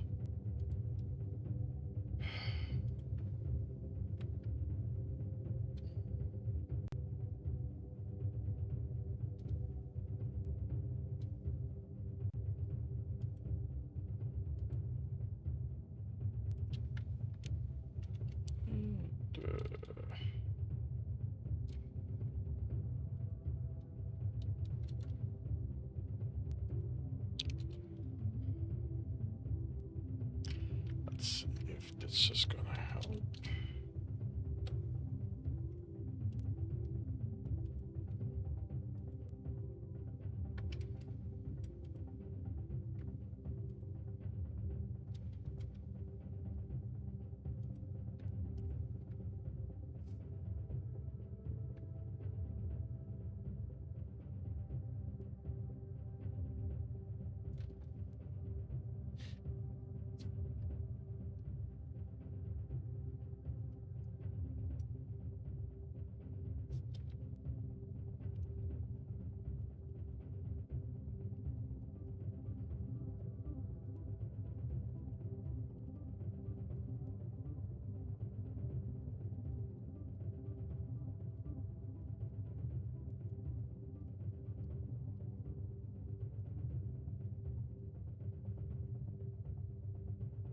Okay, that is so weird. Every so often you do that to me. For no apparent reason, you decide that you want post. And it's not like there's anything actually different here.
Schedule.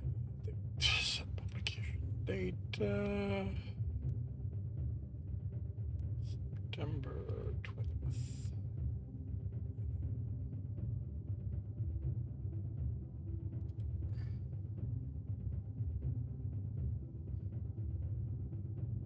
Okay.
done.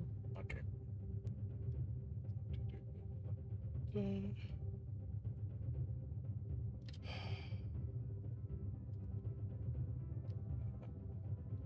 Let's just close you.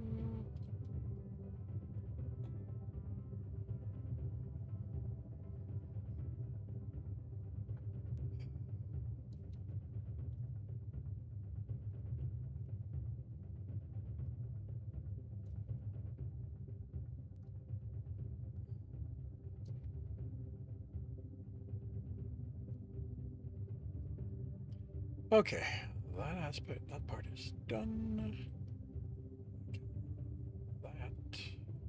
That is here. Okay. I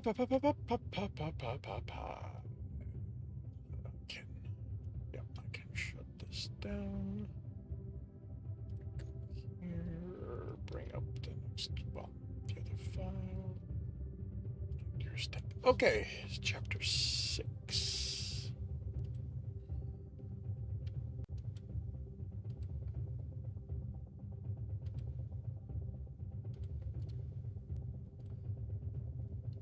This is not getting a read incorrect.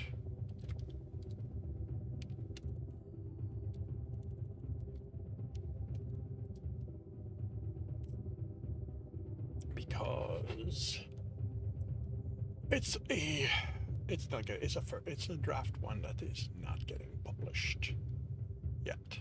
This story is only getting a read incorrect once it's going up on Royal Road, and it's not going there until I get to draft 2.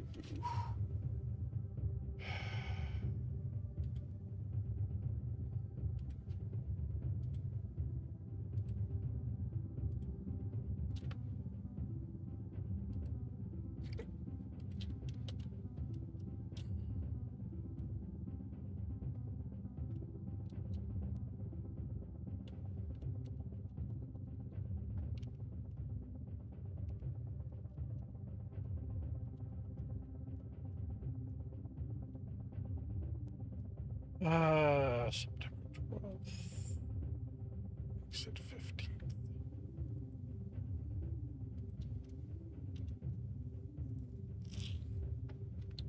Actually, that's not needed.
Right, because that's not the one I want.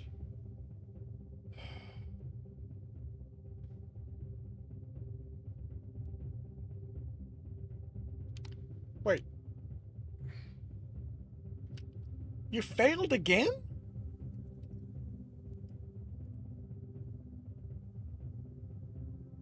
Okay, at this point I'm thinking the problem is with Patreon. So I'll deal with that tomorrow. Okay, so then if I'm doing this tomorrow, don't need to worry about that. What needs to be done? What needs to be done? Harker. Harker needs a correct everything.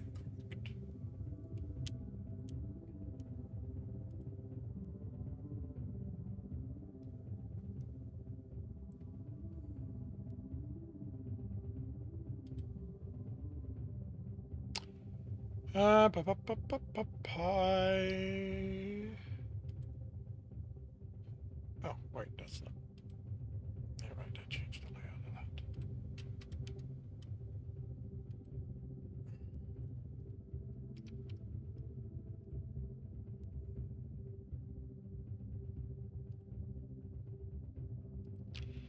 Okay.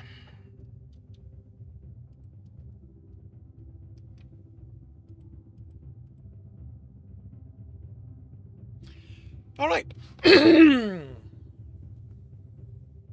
So I'm going to confirm microphone is on. Turning off desktop audio. Confirming I'm on the correct screen. I have the correct image up. I am starting the recording, and I'll see you all on the other side.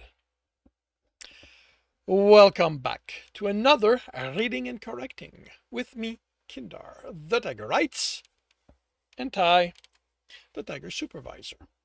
These are where I read a chapter from one of my stories and correct it as I go. If you want to listen to these live, it's every Tuesday morning, 8 a.m. Eastern Time on Twitch and YouTube. And if you are looking to support me, that is on my Patreon. Today, we are doing, okay, so this, Harker is a little different. This is part of the selection process. This is a prelude is technically what it is. Basically, it's going to take place before the main story. It's just a section that's going to go through how some of the characters were selected to join the academy. And okay, that's not what I was looking to do, but yeah, this one focuses on the ore as a whole. Arthur Orr took a circuit board from the components carefully arranged on the anti-static cloth before him on the kitchen table and placed it within the cell phone case. Next to another one. He screwed it in place, then connected it to the other with thin wires. Should you be doing this now, Arthur? His father asked. We are expecting a guest. He shrugged. He had little use for the guest they were expecting. He didn't care to be the diminutive tech wonder the media called him ever since his fourth grade science fair. Like his being affected with dwarvism was a bigger deal than the fact the face recognition drone he'd built out of junk he'd found around the house that night before. He'd spent the previous 3 months trying to find an appropriately impressive project without success. He'd had ideas. Arthur was never without ideas, but he'd figured his class, let alone the school, wasn't ready for any of them, especially not the sentient computer that had been his least impressive idea. He didn't think anyone was, even a decade later, which was why at 18 he had yet to build it. He hadn't even drawn the plans. His memory was a safer place for something so powerful than any servers. Leave Art be, his other father said, stepping into the kitchen and heading to the fridge. Do you think a bottle of wine would be appropriate? I'm not sure Arthur is ready for wine, especially not while he's working. His seated father chuckled. Today is not the day to get him tipsy. I'm still not sure if I'm going to end up driving or flying the family van anytime I contemplate taking it out for errands. And that was after 2 beers on his 18th birthday. 2 Canadian beers, his father replied, head in the fridge.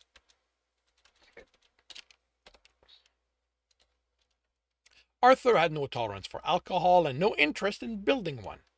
Alcohol muddied his thinking, removed common sense filters, which was how the family van now had something resembling hovering capabilities. The other problem was that alcohol impaired his memory. He couldn't tell his father what he'd done to the van, and they hadn't been able to extract the memory. Like him, Arthur wasn't confident about driving it. Ah, da, da, da, da, da.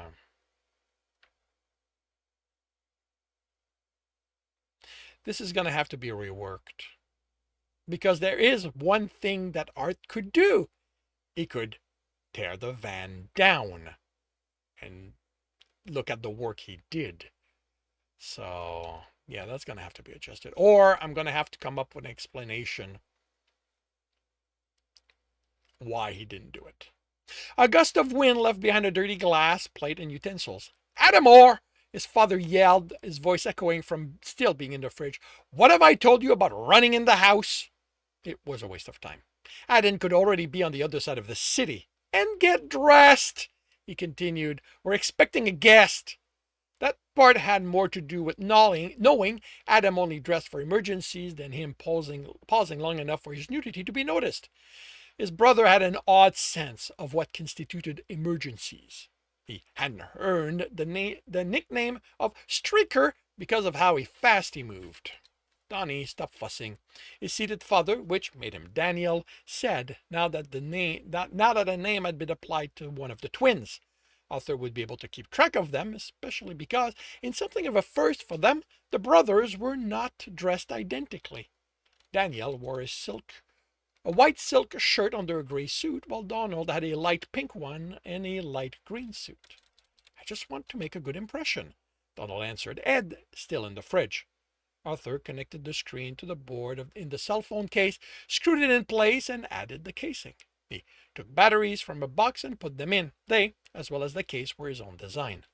He turned the phone on, and his father's breath caught in unison. He glared at Daniel. Donald's head was still in the fridge. Arthur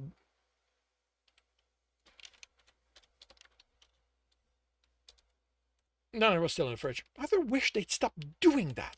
The last time one of his inventions had exploded, he'd been 9. And he was still claimed that had happened because someone had messed with the chemical he'd used.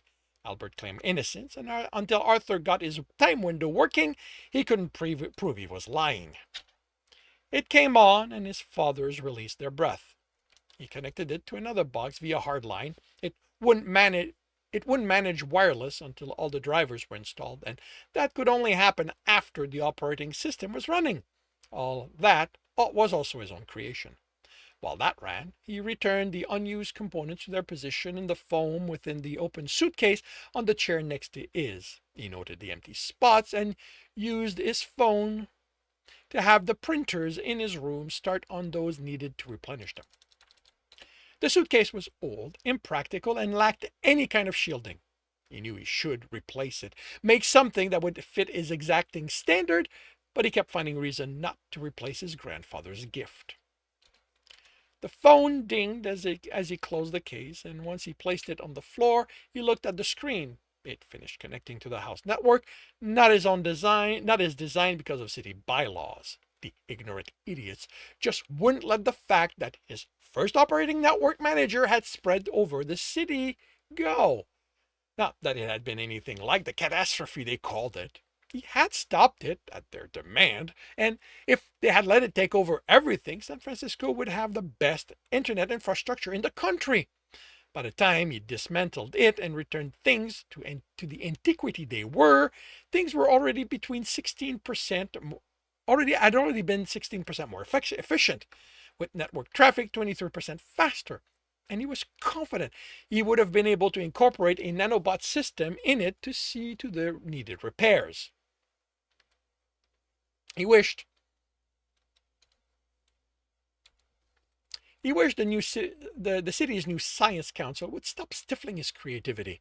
He missed the days of his grandfather being on it. At least then, there was one person reasonable enough to see that pushing boundaries was a good thing.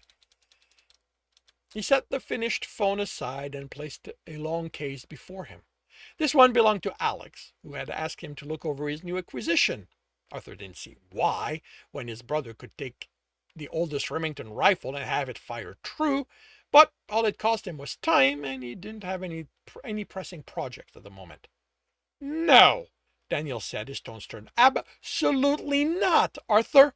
What have we said about working on Alex's things at the table? Not during meals, he replied, taking the scope out. Donald chuckled, closing the fridge door empty-handed. He's got you there. The biting reply from Daniel was interrupted by the doorbell, which was followed by I got it. Anakin had been in the living room, by the sound of it, probably reading another medical text. His brother was like Arthur, except for the human body, and in that he didn't need tools, a laying on of hands, and what he decided on was fixed. Arthur didn't understand why he wasted time reading about medicine. Put that away, Art, Daniel said. Our guest is here. I can hold a conversation and work, Dad. It's the polite thing to do. He's here to see you. The least you can do is focus your attention on him. Oh, yes, Arthur replied sarcastically. How much fun it's going to be to be gawked at. Placed the scope back in the case and lashed it shut. If he asks me to perform tricks, I'm using my teleporter on him. Then placed the case on the floor. Please tell me you aren't still working on that, Daniel said, worried. I'm not, Arthur sighed. I can't run any test until I've increased the output of the fusion generator by 12%. I just have to find an alloy that can withstand the heat needed for that. Not to say finding a way to shield the components from that heat, but he was confident the magnetic force field design he had in mind would work. A clacking, accompanied step on the hardwood floor. A cane? The man who entered the kitchen, followed by Anakin, wasn't as old as his grandfather, but not by much. Mostly brown hair with hints of white, not enough to be called salt and pepper yet. His pale brown eyes were sharp and attentive. The suit would make Aiden envious. His brother might try to talk it off of him. Not that it would fit him. Aiden was much more muscular than this lean man. The man noticed Arthur studying him and smirked. No, but that wasn't followed by the usual looking Arthur up and down, taking in his diminutive size. Arthur wasn't even sure that had registered to the man. Mr. Harker. Donald offered his hand. It's an honor to meet you. I'm Donald. Please call me Donnie. That's my brother, Danny, and Arthur, who you've come to meet. The man shook it. It's a pleasure, Mr. Orr. I'm surprised you know about me. We researched you after you called. Daniel said while Donald pulled a chair for the older man. We like to know who takes an interest in our children, Donald added. Isn't Anakin joining us? The old man placed his cane across his lap. Right here, his brother said, sitting across the table from Arthur. You didn't introduce yourself? Daniel chastised. Anakin shrugged. He didn't introduce himself. I didn't see a point in doing it. Figured you knew who I was. I have to say, Donald sat while Daniel stood. I'm a little curious about your interest in them. As far as I know, neither of them has an interest in archaeology. Can we offer you something to drink? Daniel asked. Water, juice, tea, coffee, soda? Coffee will be fine. I'm not here as an archaeologist. You say you researched me, so I'm surprised this didn't come up. I'm bankrolling a school, an academy whose goal it is to train the next generation of superheroes. Now Arthur paid attention. He hadn't bothered looking into the man, since he'd expected another annoyance here to convince him to sell a patent or maybe come work at his company, listing all things he'd believe would entice him.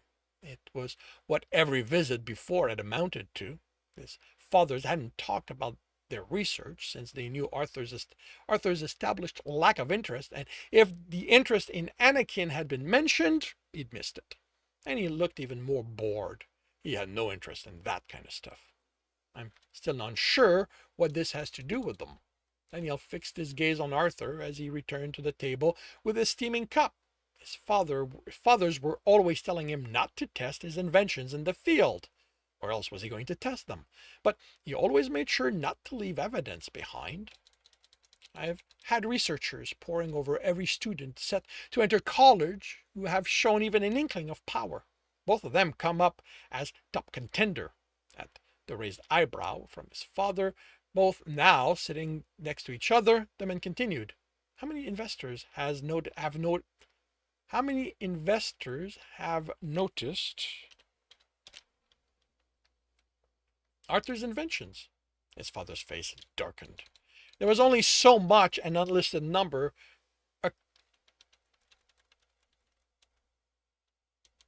accomplished when the people determined to reach Arthur's fathers had the money to pay the best people in the country.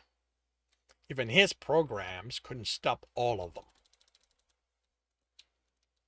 And it was always to talk with his fathers, to convince them how advantageous it would be to them to sell their son's invention, as if they thought he was simply another commodity in his father's investment portfolios. To be divested for the right amount. Anakin might be one of the strongest healer in the country, based on his documented healing, although I'm curious why he hasn't been officially tested. Who cares how good I am? And he air quoted the word, and Arthur snorted. Anakin certainly cared. I help when I can, but I'm not putting myself in front of a bunch of scientists and letting them pick and prod me. Art does enough of that for all of them. Do you have the results? The man asked Arthur, and he found he liked him slightly more. No offense that Arthur had prodded Anakin, just the pragmatism to know those results could be of interest. Don't, Anakin warned. Look, Mr. Tracy Harker.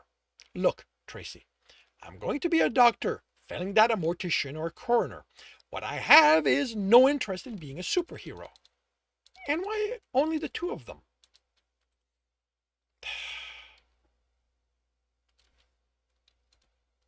And why only the two of them? Donald asked, cutting off the man's reply. Excuse me? Tracy's attention snapped back to his father's.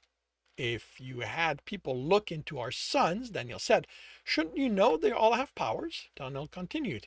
It's something of a family thing, all with the odd exception here and there. Arthur and Anakin shared an eye roll. Like us. We don't have powers, Daniel said. Except reading each other's mind, Donald continued. But that's just a twin thing, right? They grinned in perfect unison in that creepy way they enjoyed. Arthur had trouble not commenting. He didn't get why his fathers kept their power secret. Well, he got that using them tended to make non-family members uncomfortable, but still, that only warranted a don't ask to have it used on you unless warning. Not never talking about it. Tracy grinned back. How many people does this trick send running for the hills? His father shared a disappointed look. One less than we expected, Donald replied. I've worked tombs in the Middle East, Donald. Been dragged into court for stealing artifacts. Had to fight with museum and governments to ensure they were returned to their rightful owners. Not to say of having more sites than I can remember. Attacked in the night by locals who either felt we were desecrating holy ground rather than conducting historical research, or bandits who thought we were after riches and they should avail themselves of them. Then there are the odd curses. It will take more than the one mind, two body act to scare me off. That still doesn't answer why just Arthur and Anakin, Daniel said. Arthur studied Tracy. If his researchers had looked into him and Annie, as he claimed, they couldn't have missed his brother's exploit. None of them sought the limelight, but the use of their power had been noticed. What can they do? Tracy glanced at Arthur, and the mask of confidence cracked slightly. Aiden, Donald said in a conversational tone, please gather your brothers and join us in the kitchen. We have a guest who is interested in meeting all of you. He smiled at Tracy. They won't be long. Super hearing? The man asked, or is this something you can do? It's all Aiden, Daniel answered. The ruckus of his brothers had to be causing as they got ready didn't reach the kitchen. The house insulation was top-notch, even though he had nothing to do with it. But the seismograph he'd installed in his watch registered the footstep. Something blurred into view just long enough for Arthur to make out a naked body and hear the fuck, and vanished before Tracy turned to look in that direction. Adam, Anakin said. As usual, he jumped the gun and didn't hear all the instructions. Hi. Adam, now wearing shorts and an inside-out shirt, he noticed and put it on correctly at normal speed, giving everyone time to see his toned chest. It was for their guest's benefit, since everyone else had seen it, and more. Tracy glanced at his brother, but didn't take in the body. Straight, Arthur knew firsthand that age didn't diminish interest. Had him as super speed. Donald said, and super short attention span, Anakin added. Ow! He rubbed the back of his head and glared at Adam, seated next to Arthur. His brother responded with an utterly innocent smile. The others arrived and took their seat at the table. Aiden can shatter object with his voice, Donald said, as well as hear through foot-thick sound insulation. I can also do voices, Aiden said in a perfect match to Tracy's voice. Alexander never misses the mark, Daniel said, and that sent a snicker around the table to Alex's exasperation and Tracy's confusion. Give me any firearm, and if the shot can be made, I'll make it. Albert brings images to life, Donald said. Albert took a deck of cards from his pocket and tapped it on the table. The knight depicted on the top galloped out of it, across the table, and vanished in a flurry of colors. I'm tough and strong, Aaron said with a shrug. Decent fighter, too. Tracy took Arthur's family in. I'm sure you're all capable people, he finally said, and Arthur knew that whatever this was, it wouldn't happen. But we can only accept 300 students at the moment. That means we need to be careful with who we pick. I'm sorry, but for this year, Arthur and Anakin are the only ones we're interested in. Then I'm not going, Anakin said. I'm not either. Arthur's refusal had reluctance to it, and Tracy stared at him. He could see all the advantages being in such an environment would bring him. Actual advantages, not empty promises. For him to believe some corporation cared about him. But this is my family. I'm not stupid enough to think we're always going to be together, but I'm not breaking us up any sooner than I have to. I'm sorry. The man looked at his fathers. Donald, Daniel, do you understand the kind of opportunity this is for your sons? Only 2 of them, Donald said. And they made their decisions, Daniel finished. Tracy looked like the only thing keeping him from exploding was willpower. If 1, 2 persons telling him no was enough to engender that kind of anger, maybe it was best they didn't go. Can I be totally frank with you? Tracy asked his father through gritted teeth. I think everyone would appreciate that, Daniel answered. I'm not here because I want to, he snapped. I'm here because I'm trying to save this country's parahumans. Do you have any idea what Jacksonville did?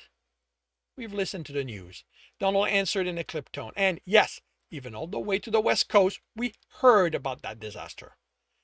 How about the government's reaction to that? Tracy challenged. His fathers rolled their eyes. Of course we heard, Daniel said. But the law failed to pass. The protests convinced them to bullshit. Tracy spat. The only thing the protests did was reinforce the decisions to register everyone with even the ability to mentally lift a grain of sand. The academy is what got them to shelve the fucking bill. The promise I can produce heroes with...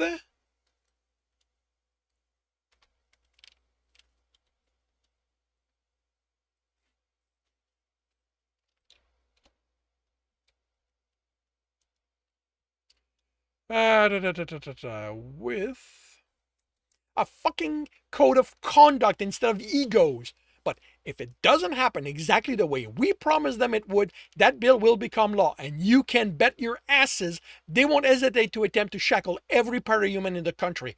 Do you get why I have to be careful about who I pick? I can't just grab every wannabe off the sidewalk. No offense meant. Aiden smirked. I'm sure. Adam's fingers were a blur against the table, tapping so fast the sound was in the ultrasonics. He'd checked out of the meeting a while back. Tracy caught his breath. I have to be strategic. Once we've demonstrated this work, we can open it up to those who want to join. But right now, then we'll apply once that happens, Arthur said. Can I go? Adam asked, then the chair tipped back as he vanished. His form blurred to right it, and he was gone again. You will, Alex said, but I'm not waiting for the years that's going to take. The military is begging me to enlist, and I have the San Francisco SWAT hounding my set because I don't scream powers. So they think they can get me in. Look, I hope it works, because if the government starts rounding up parahumans, it's going to get really messy really quickly, and I don't see anyone coming out as winners. But I'm going to live my life first. I wouldn't expect anything else from a kid like you. No offense meant. But you, Arthur, you're smart. You are smart enough to understand how important this is. This is more important than nothing's more important than my family. Like Alex, I hope your school works. If the government tries to come for us, I'm not going to be on their side. But if helping you, okay, that's an actual phrase ending. But if helping you means abandoning my family, you need to find yourself another genius. Really? You're going to leave the future of every parahuman in the country to some stranger because you prefer hiding out in your parents' basement? You're not helping your case, Tracy. He stood. Dads, I'm going to be in my workshop. He locked eyes with the man, which is in my bedroom on the second floor, for your information. He took both cases. Alex, I'll have your rifle looked over in a couple of hours. Arthur, Tracy called, please, this is more. This meeting is over, one of his fathers said as he started up the stairs. It sucked that the man was such an asshole when he was being frank. Up to that point, Arthur had liked him. At least he'd gleaned something important from this. He needed to plan for Tracy's failure.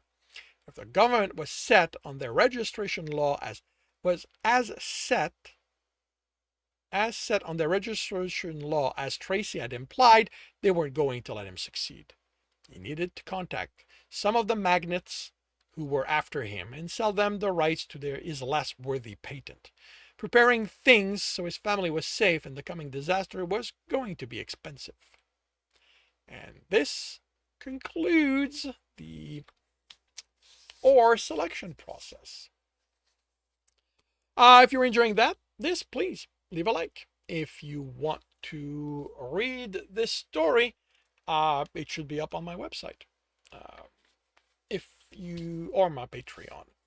If you want to listen to these live, it's every Tuesday morning, 8 a.m. Eastern Time on Twitch and YouTube. And if you are, no, notes are in the notes. Links are in the notes. And with that, I shall wish you a good day.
Hey, James. You are lurking to edit. All right, so, okay. I shall message you if I need to talk to you, but welcome to the stream. I hope your editing goes well.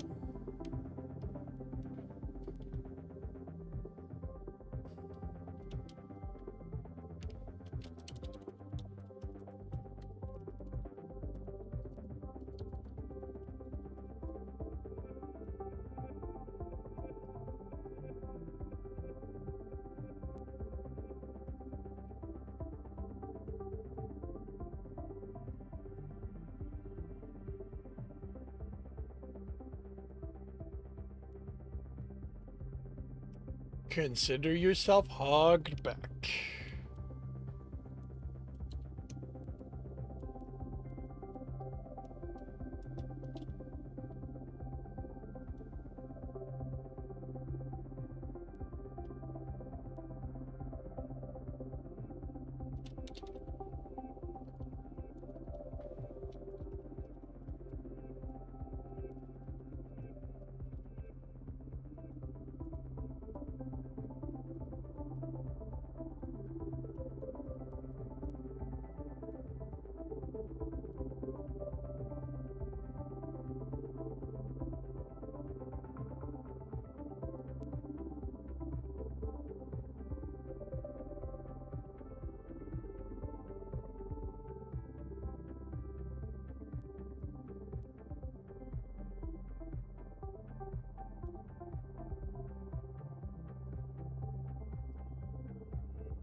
All right.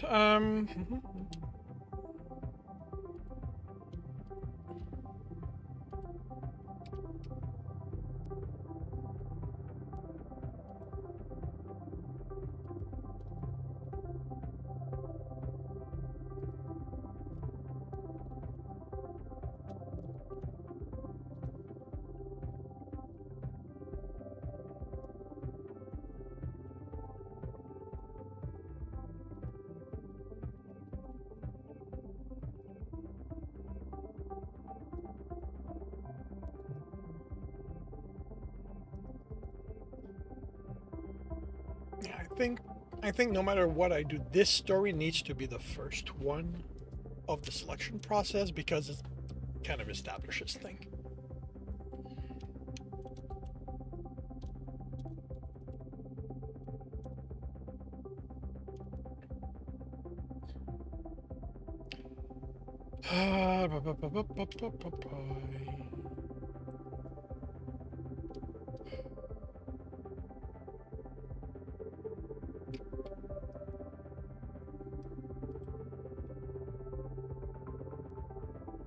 Right. Well, actually, you know what? Let's try it again. Worst comes to worst, it doesn't work.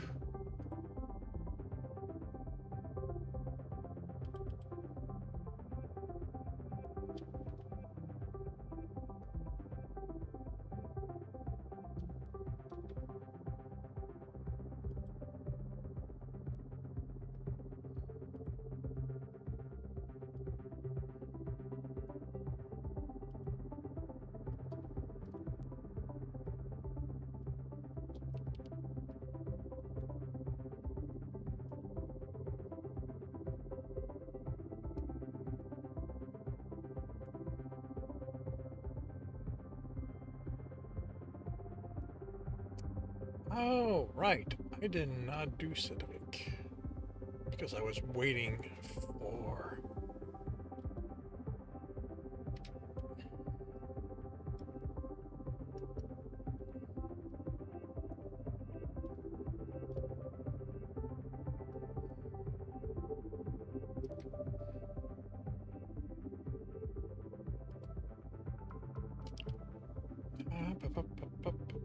What do I have on the 10th?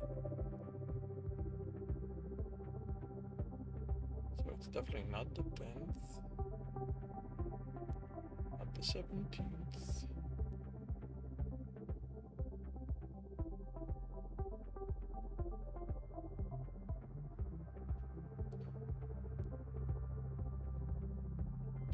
So 24th.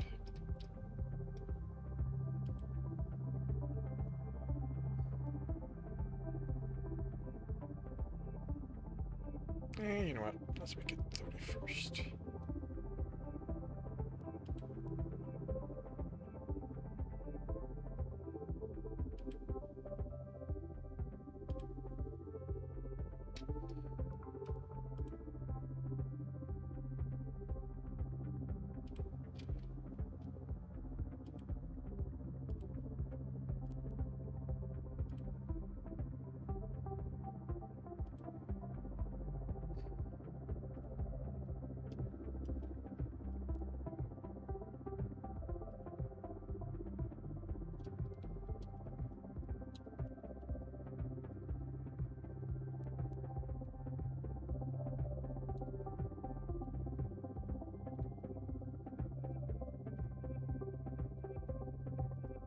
Okay, it did post.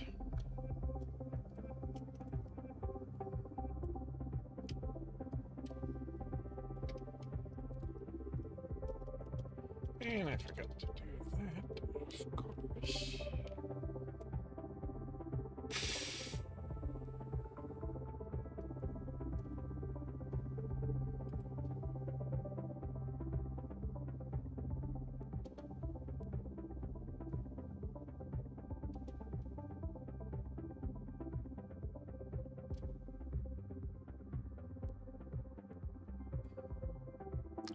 Okay, did I set up an intro for Harker?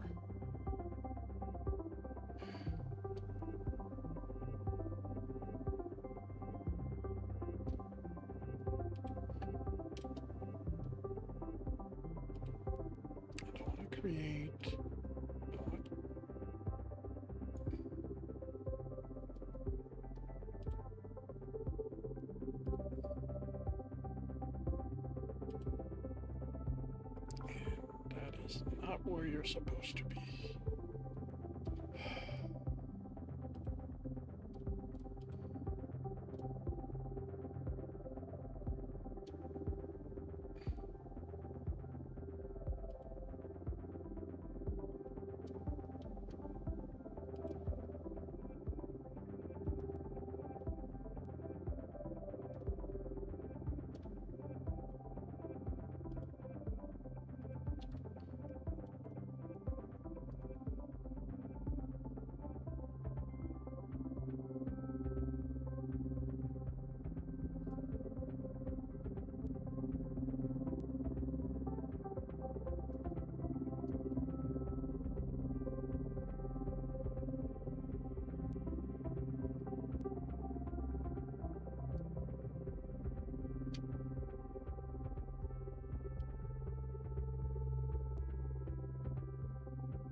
Wait, no, this is 31st. So...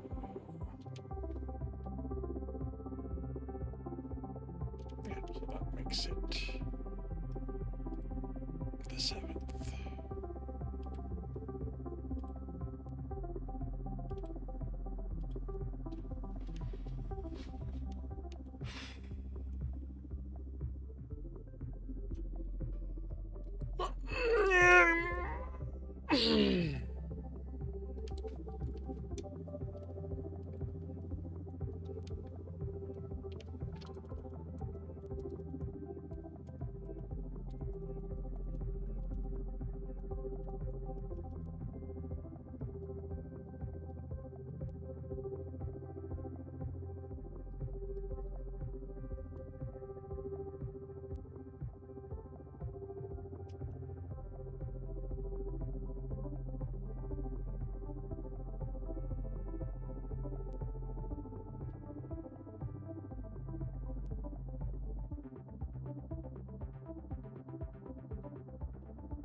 Alright, let's try this.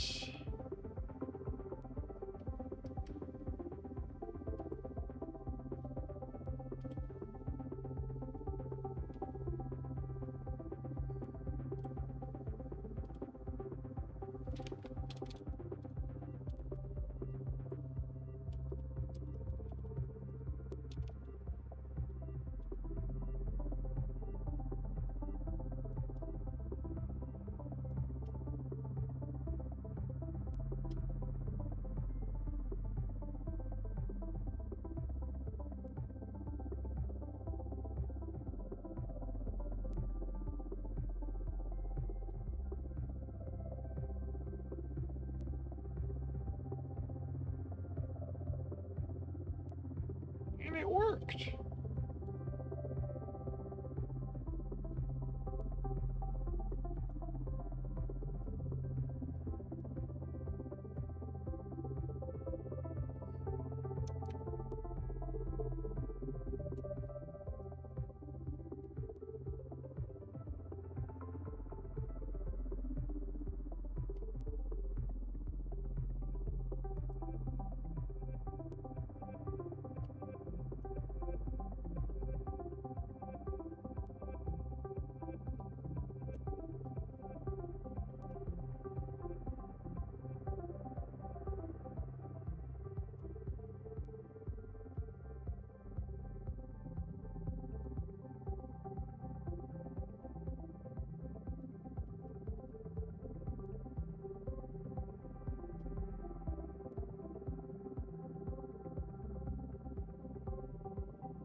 Hmm.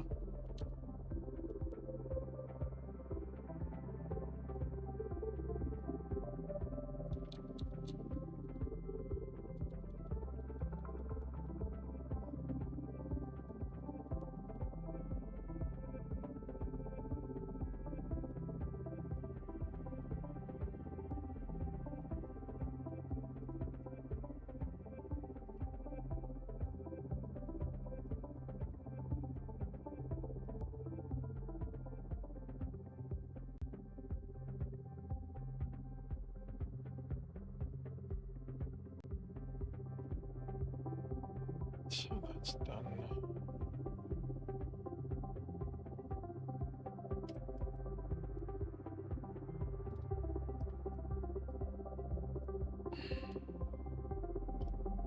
All right, here it is.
Alrighty. The army, I thought Eric.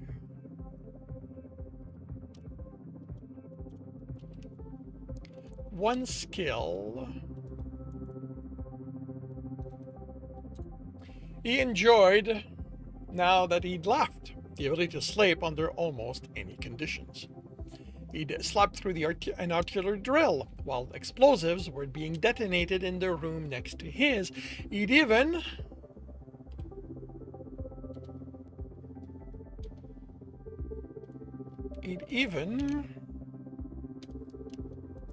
once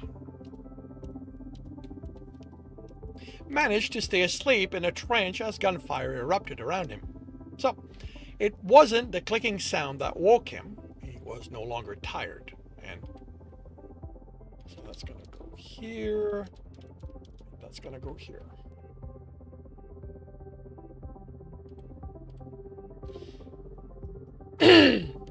So it wasn't the clicking sound that woke him.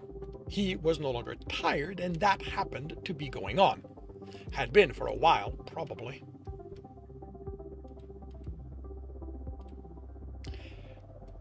That he wasn't tired didn't mean he felt like getting out of bed, and going back to sleep did sound appealing right now. Unfortunately, the ability to sleep through anything meant that he had to be asleep. He pulled a thin pillow over his head, but it barely muffled the persistent clicking. With a groan, he pulled himself out of bed and looked around. It came from the box at the window, and from the gentle heat coming from it, it was the heater. The temperature had turned cold in the night, and it had kicked in. And the clicking came from inside.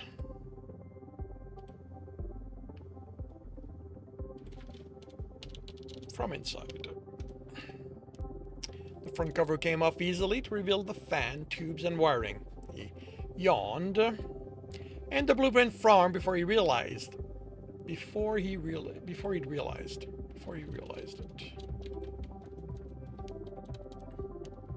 He pushed it away. He didn't need to fix this. He didn't need it to fix this. The fan was loose and the blades were tapping against the back. All he had to do was tighten the screw. Was that really all? He brought the blueprint back, and the prickling jumped forward. Yes, that would fix the problem, but what if he improved it a little?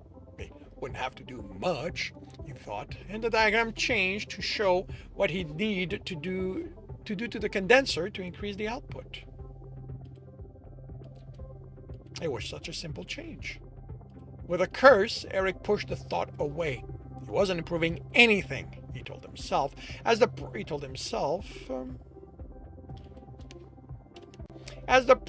fought against going back to the back of his mind. He was done with that. He'd fix the fans so he could sleep in and nothing more. He'd reach Tyrannus. He could take a day and do nothing. He turned the heater off, and once the fan stopped turning, he stared at the lone screw. Of course, that's what it would be. The one type his knife couldn't do anything with. He could tighten a flat line screw, no problem. And he knew that if he didn't mind sharpening it afterward, he could manage a cross groove. But a square hole? His knife would slip as soon as the screw resisted, and he'd strip the head. In no time, the hole would be round, and he wouldn't be able to do anything about it. He made his bed, smoothed out the wrinkles, and got dressed. He headed to the counter, and the young human girl behind it looked at him, eyes barely staying open. She was far too young to have been there the entire night. Do you have a screwdriver I can borrow? The heater's fan is loose and it clicks. She looked at him without moving for a full second. Then, to register what he'd said. We have someone who does the repairs. She sounded very jovial about that, even if she still looked half asleep. When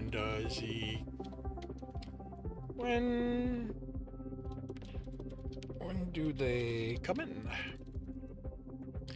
Do I need to fill a form for them to fix it? Another second of immobility. Oh, no, just tell him she knows it's a man. When you see him, he'll look at it. He waited a moment. When is he going to be here? He asked and waited. Oh, I don't know. He comes when something needs to be fixed. So how do I let him know I have something that needs fixing? A frown slowly formed on her face. I don't know. He just shows up and fixes things. Like he's powered? The frown deepened. I don't think so. So you can't contact him? Can whoever's going to replace you? A long pause as her face smoothed. You want to wait until Carl comes on? When is he going to be here? Tonight. Then who takes over for you? Carl. Eric opened his mouth, then closed it. This was sounding too much like a comedy clip from one of the shows he watched as a kid. They'd go round and round and it would never make sense, only there wasn't an audience laughing at his antics. Never mind. Where's the closest hardware store? A slow frown, then a nod. Go left at the next light. The next light north or south? She pointed to her right, so south. The light was 3 blocks away, and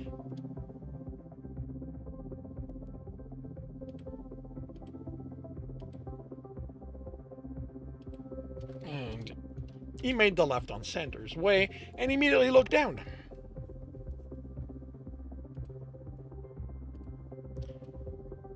A car had come into view, and the Prickling had jumped forward to show him the schematic.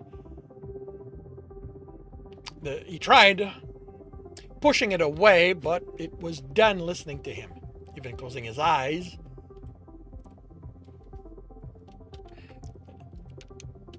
He saw the diagram and blueprint of the cars and vehicle. He cursed. He'd known this would happen once he started using it. He glanced up only enough to see the storefront and tried to ignore the diagrams. If he paid attention to one, it would come to focus, he'd see more, and then he'd see how to improve it, and after that came madness. He looked up to see Carrera's hardwares on the other side of the street, and immediately brought his eyes down, but not fast enough for him to avoid seeing the pattern on the car driving down the road and parked alongside it. By this point, he'd seen so many of the diagram that he knew he could build a car from scratch, but that wasn't what stopped him. Among all of that had been something else. He brought back that diagram.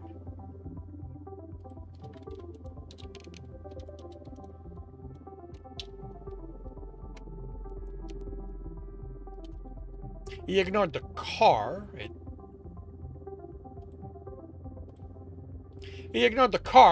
was the smaller diagram that had caught his attention, the one under the car. It was a phone, but it wasn't on the ground under. It was against the underside of the car. He'd seen plenty of phones in cars as part of cars, but it was the first time seeing one against the underside. He had to look.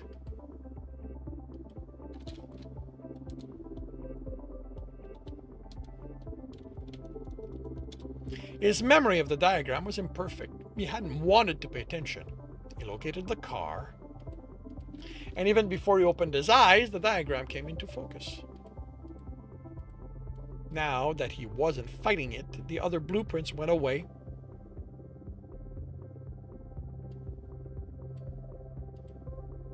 He saw only the car and the phone.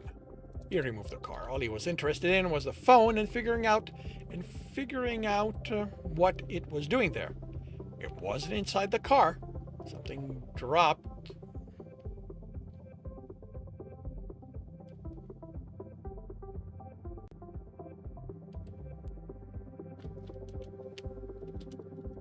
Or something dropped as they exited.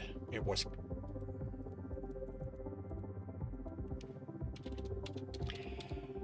clearly outside, and it had wires, some going into a block that, while part of the device, didn't have any component in itself.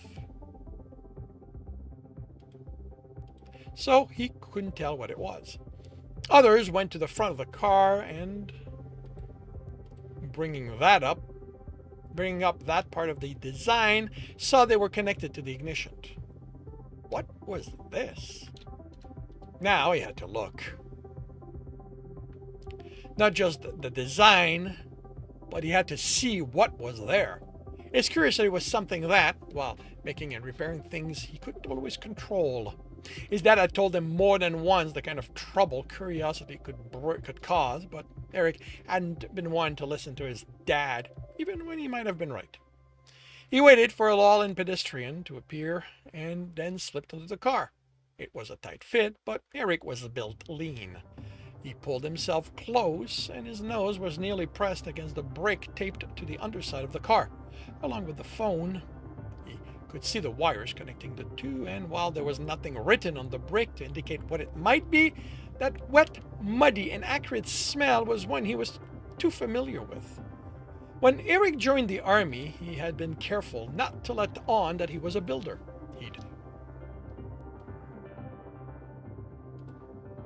He'd heard stories of what the army did to them and wanted no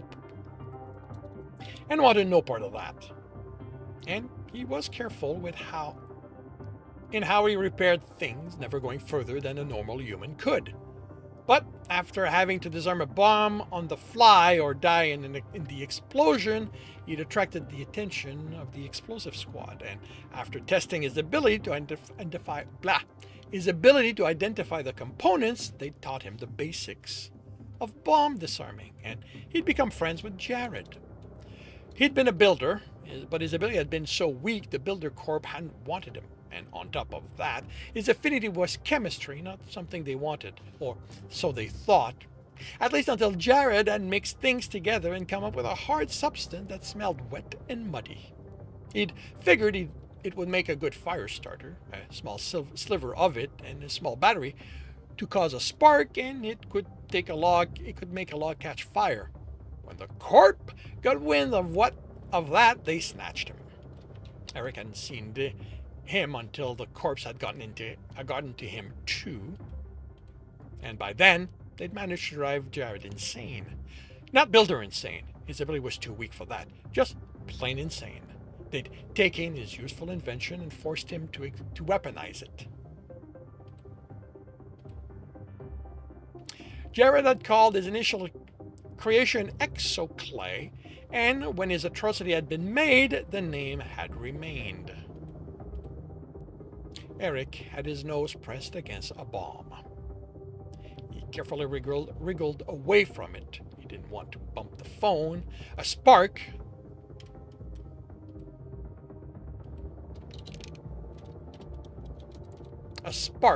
that was all that was needed, and that much Exoclay would take out the car as well as the ones on each side.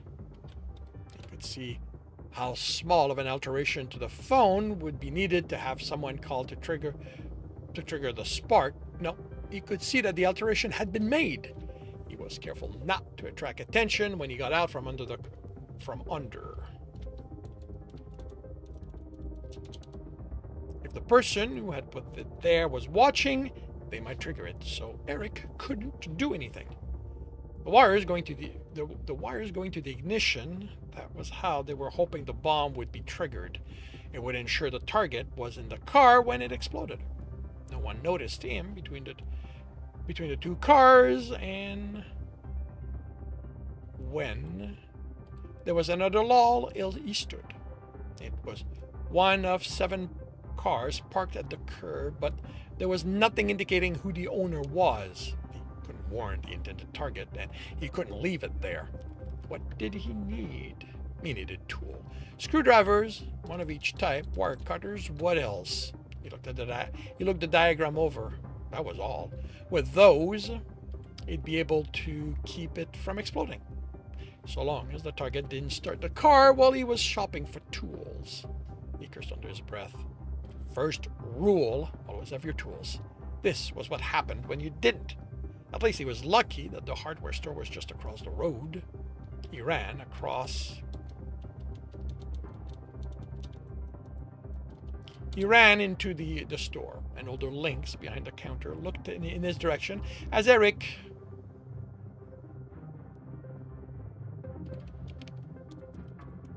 glanced in his direction as Eric looked for the aisle with screwdrivers. The store was large, taking in the entire block, rows upon rows of tools. Chuckle escaped his lips as he thought of all the wonderful things he could make with them. He clamped down on both of them hard, and only then noticed the prickling was stronger. Many more things than he'd expected had complex designs, and they all threatened to form. He had to get the tools he needed and get out of there fast. He found the aisle with the screwdrivers and found that they were the only things on one side of it. There were small and big ones, short and long. Some let you change the head, some could be bent at angle. We needed so many different kind of screwdrivers. The prickling surged with the answer. He did. I know you. The words wrenched his attention away from the tools and from the prickling madness. A young lynx was standing a few feet away, 6 or 7 years old, no more than 8. He looked at Eric intently. Eric stepped away from the rack of screwdrivers. You do? The lynx nodded. He crouched, bringing himself closer to the lynx's height. And how do you know me? The lynx shrugged. You're Stevenson. Eric smiled. No, I'm not. Yes, you are. The lynx stated with a certainty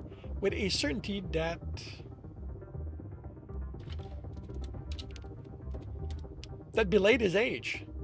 My name is Clarkson. Eric offered his hand. Eric Clarkson. Are you sure? The young lynx looked at the hand but didn't take it. Pretty much. It's always been my name. The lynx began fidgeting, his earlier confidence disappearing. I'm Rick. There you are. An older lynx, the one from behind the counter, and his father, by the similar marking, appeared around the corner. What have I told you about roaming the store? That I shouldn't do it, but I'm bored, Dad. There was no whine in the tone. It wasn't a complaint, just a statement. I offered to have you help unpack the deliveries. I'm a kid, Rick grumbled. I shouldn't have to work. Then you need to stay in my office as we agreed. Go on. Yes, Dad. The young lynx waved to Eric and left. Sorry about that. The older lynx said, he's a bundle of energy who can't sit still. And with school being out, it's either bring him here or leaving at home for him to make a mess of the place. He offered his hand. I'm Charlie. Eric. He replied, shaking it. His mother isn't around to look after him.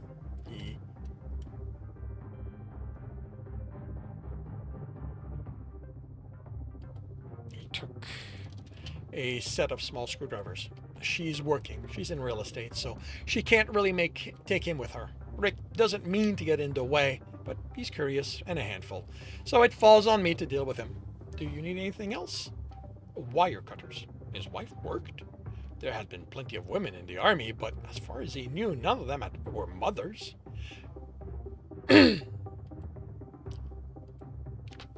Back then.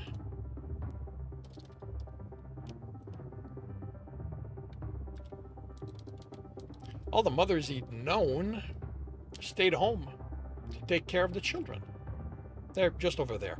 The lynx led him further down the aisle and pointed to another side. What are you planning on doing? I have some that can strip wires if you're going to do if you're doing electrical work, actually. I have a model that can do absolutely any part of the work other than laying down the wire itself. I have some that I just need a simple wire cutter. Eric interrupted with a nervous chuckle. There were hundreds of them on the rack, and the prickling demanded that it be allowed to extrapolate what each one could do. I'm not sure there's such a thing anymore. You need it small, large, needle nose. Do you need to reach into deep space? Is there going to be an angle? Eric grabbed a medium-sized cutter. This will do. I'm not doing anything complicated, at least not today. Anything else? No, this will do. Charlie led him to the counter, rang his purchase. How much for that bag? Eric pointed to the tattered cloth bag hanging from a nail on the wall by a long strap. That thing? I can't sell you that. It's too old.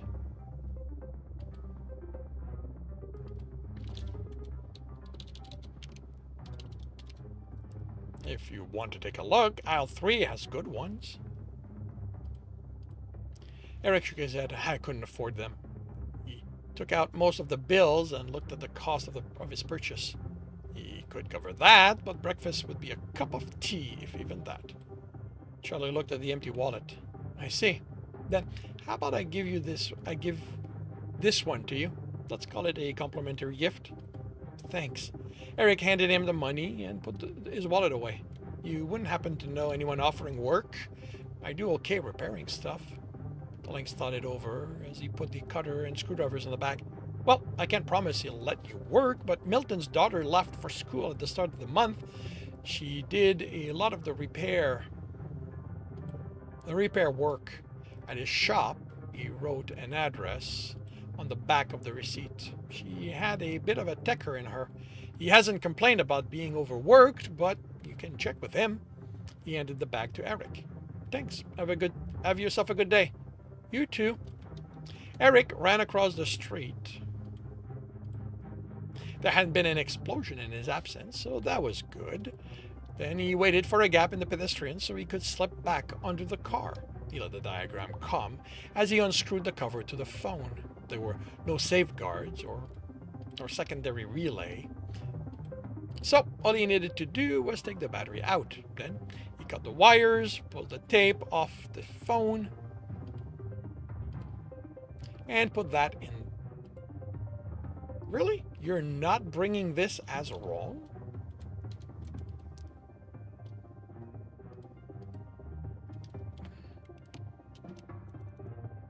In the bag. Then he pulled the brick of exoclay off, deforming it in the process, and that joined the phone. It was softer than he remembered. He pulled himself out from under the car and stood as a woman looked at him, an eyebrow raised.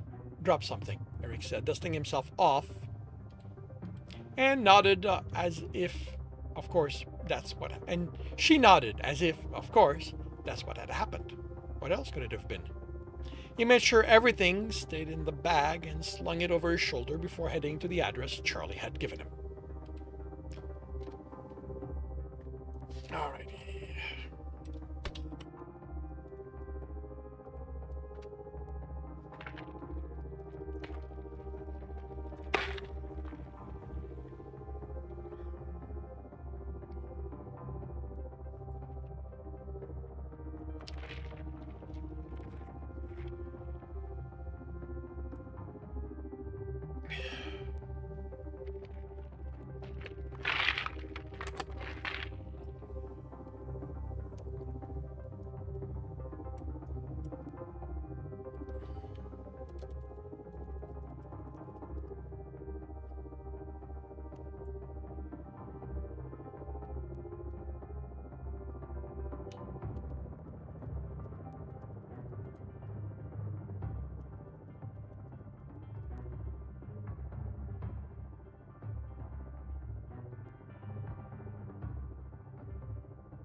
some time left, so let's go back to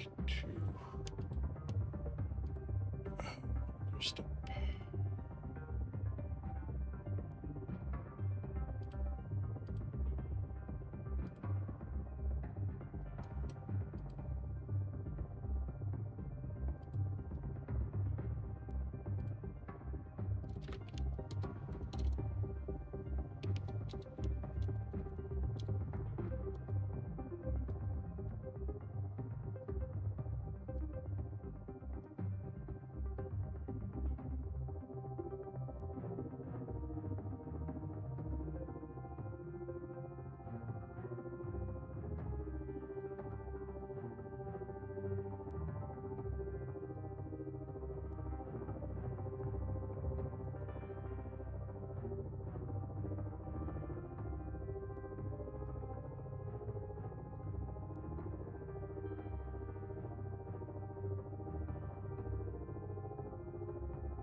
Did you post? It looks like you did.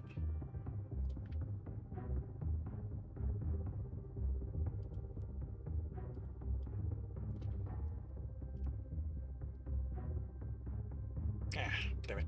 Made a mistake.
Oh, right. That is not getting posted there.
Oh, that's in the wrong location.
Okay.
Oh, got stuff to do here.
Alrighty, time for me to take lunch.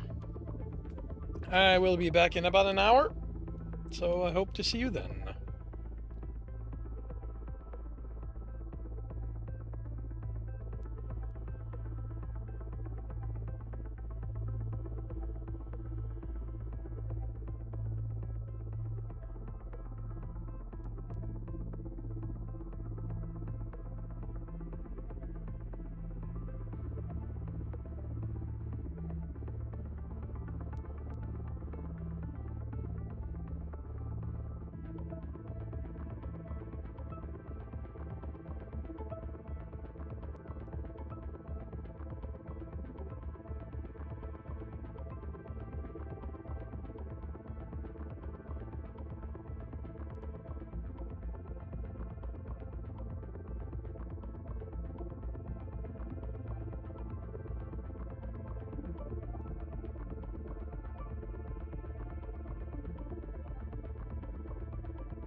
And good afternoon.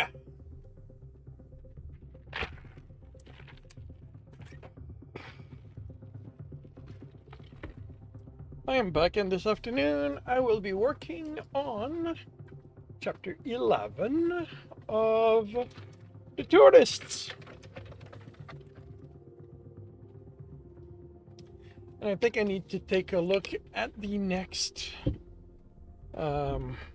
outline soon rather than late, because, well, back, Course Scripture commented on something that's making me realize I need to fine tune the timing of something.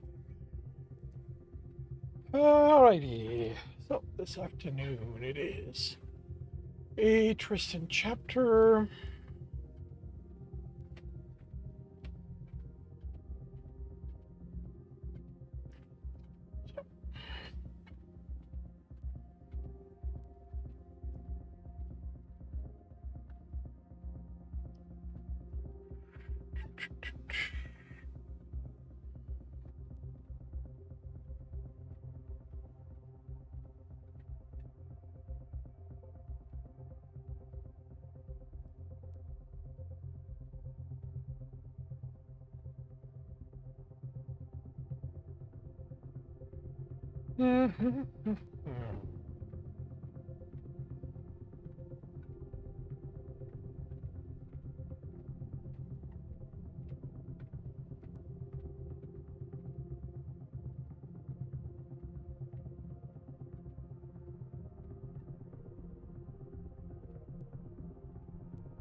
How do I finish this chapter?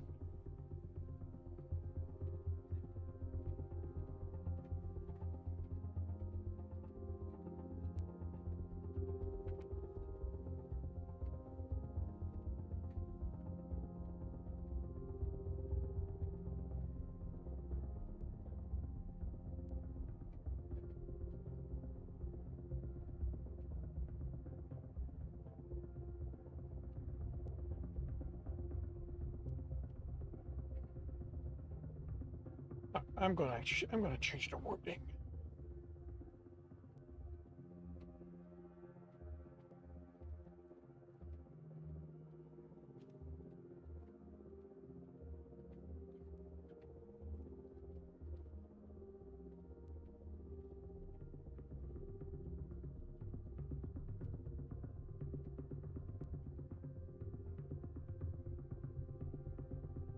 Because I am gonna have him call instead of.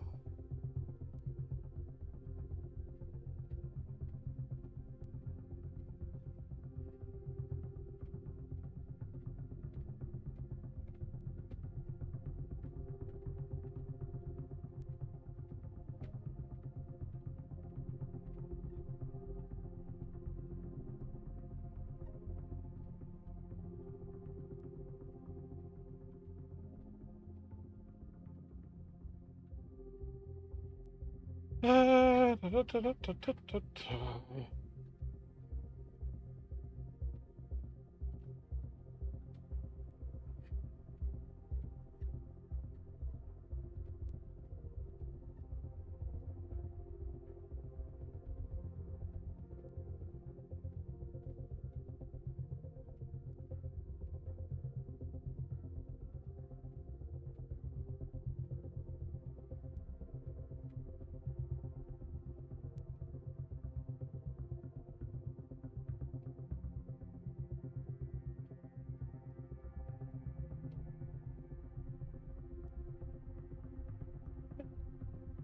Sweet.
One, this is not red, this is blue. Because red is supposed to be a grammatical error. It's a mistake in the writing. You're telling me this is a UK spelling. UK spelling is blue. And no, it's not. Because I'm not talking about an elevator, you bleep.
Welcome back, James.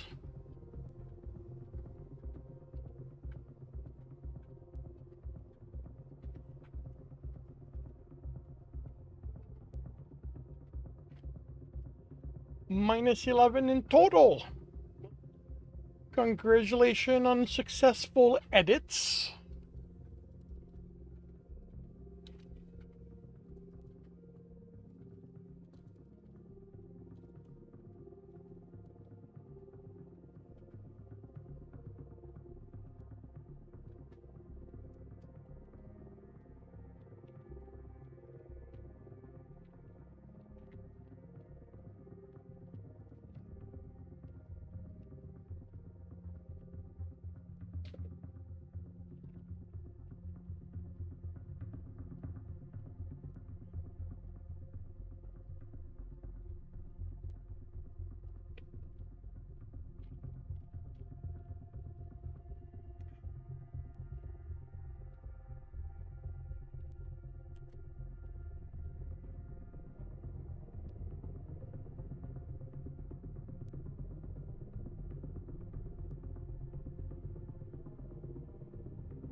Really? No.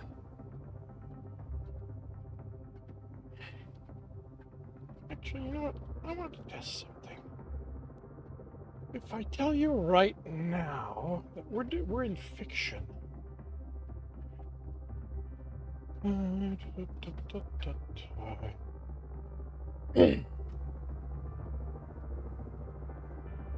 You tell me still? Yeah, no.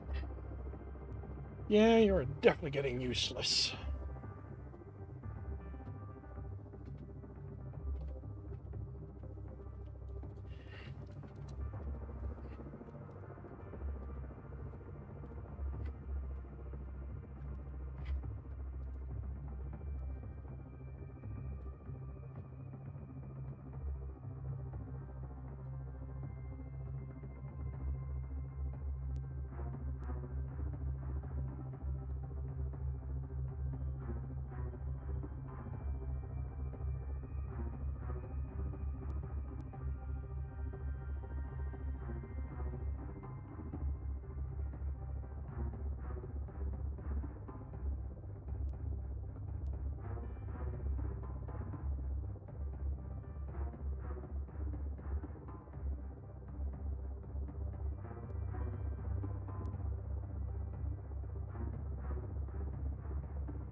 is there? Okay, so I don't have. To read because I made a note.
Okay, so I'm not going to end the stream right now. It's too early, but I can take a look at who's online.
What is her Claudia?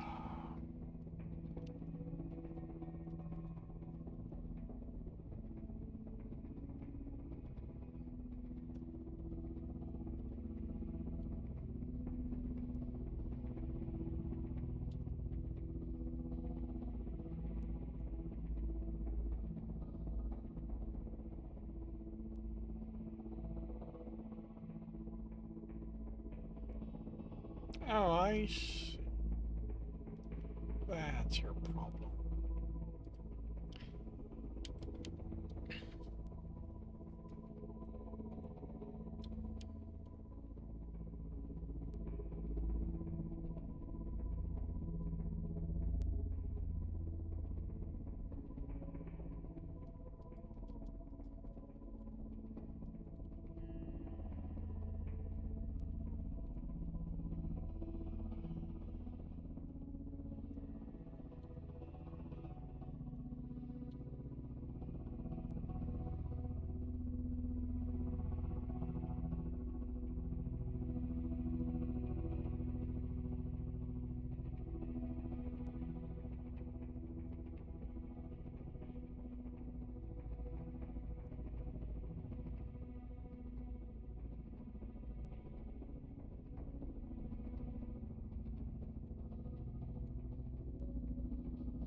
Hey, Cool Imp! Welcome to the stream. How are you doing today?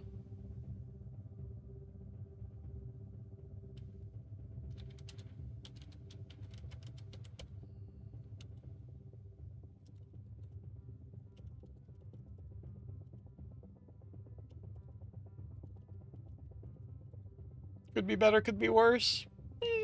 No. I'm glad it is not worse.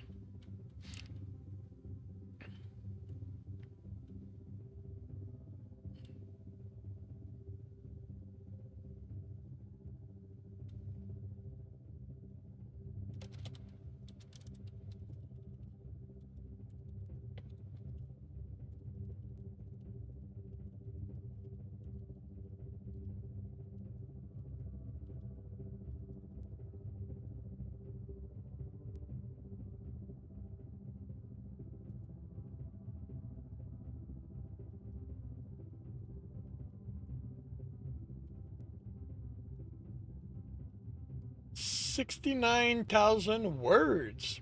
Congratulations.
Added a few changes for the Demi character to make it more obvious his affection is for one of the love interests is performative.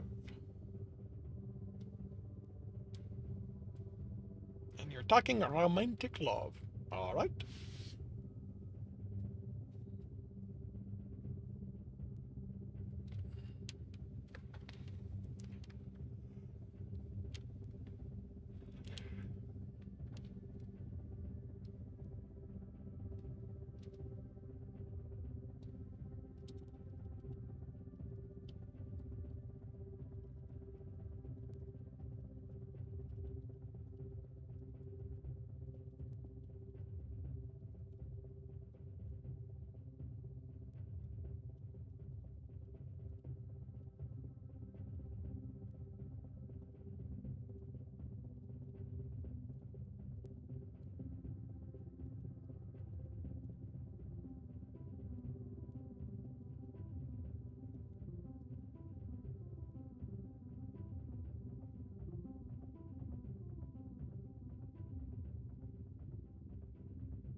No, that would be.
Oh,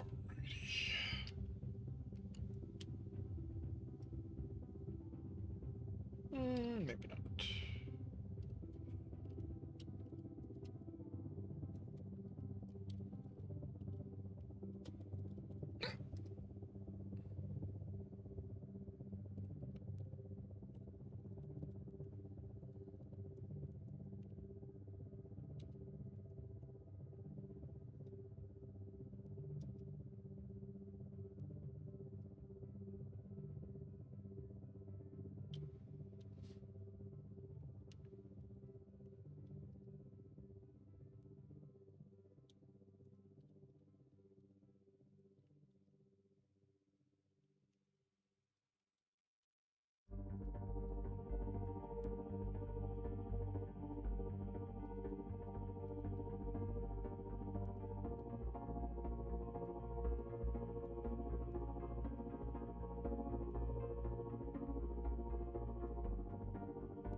Oh, right.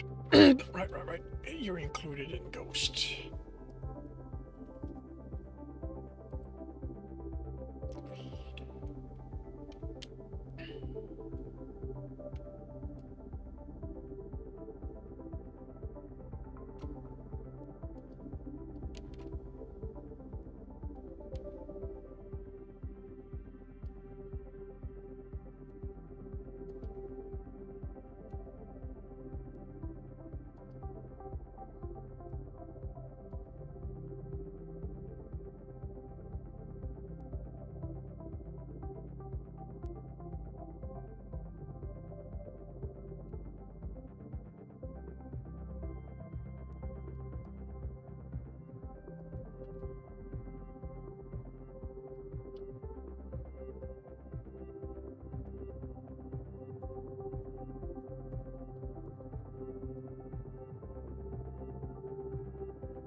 Alrighty.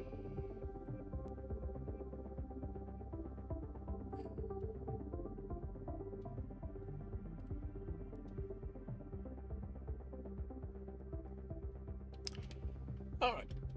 My writing's officially done. So I'm going to bring the stream to an end with a raid. So thank you very much, everyone, for dropping by and keeping me company. I will be back tomorrow morning, 8 a.m. Eastern Time. I will work on Mind Your Step, and in the afternoon, I will work on the Technician's Fight. You're welcome, James. I hope to see you then. If I do not, I hope you have a good week, a good weekend when it arrives, and I will see you when I see you.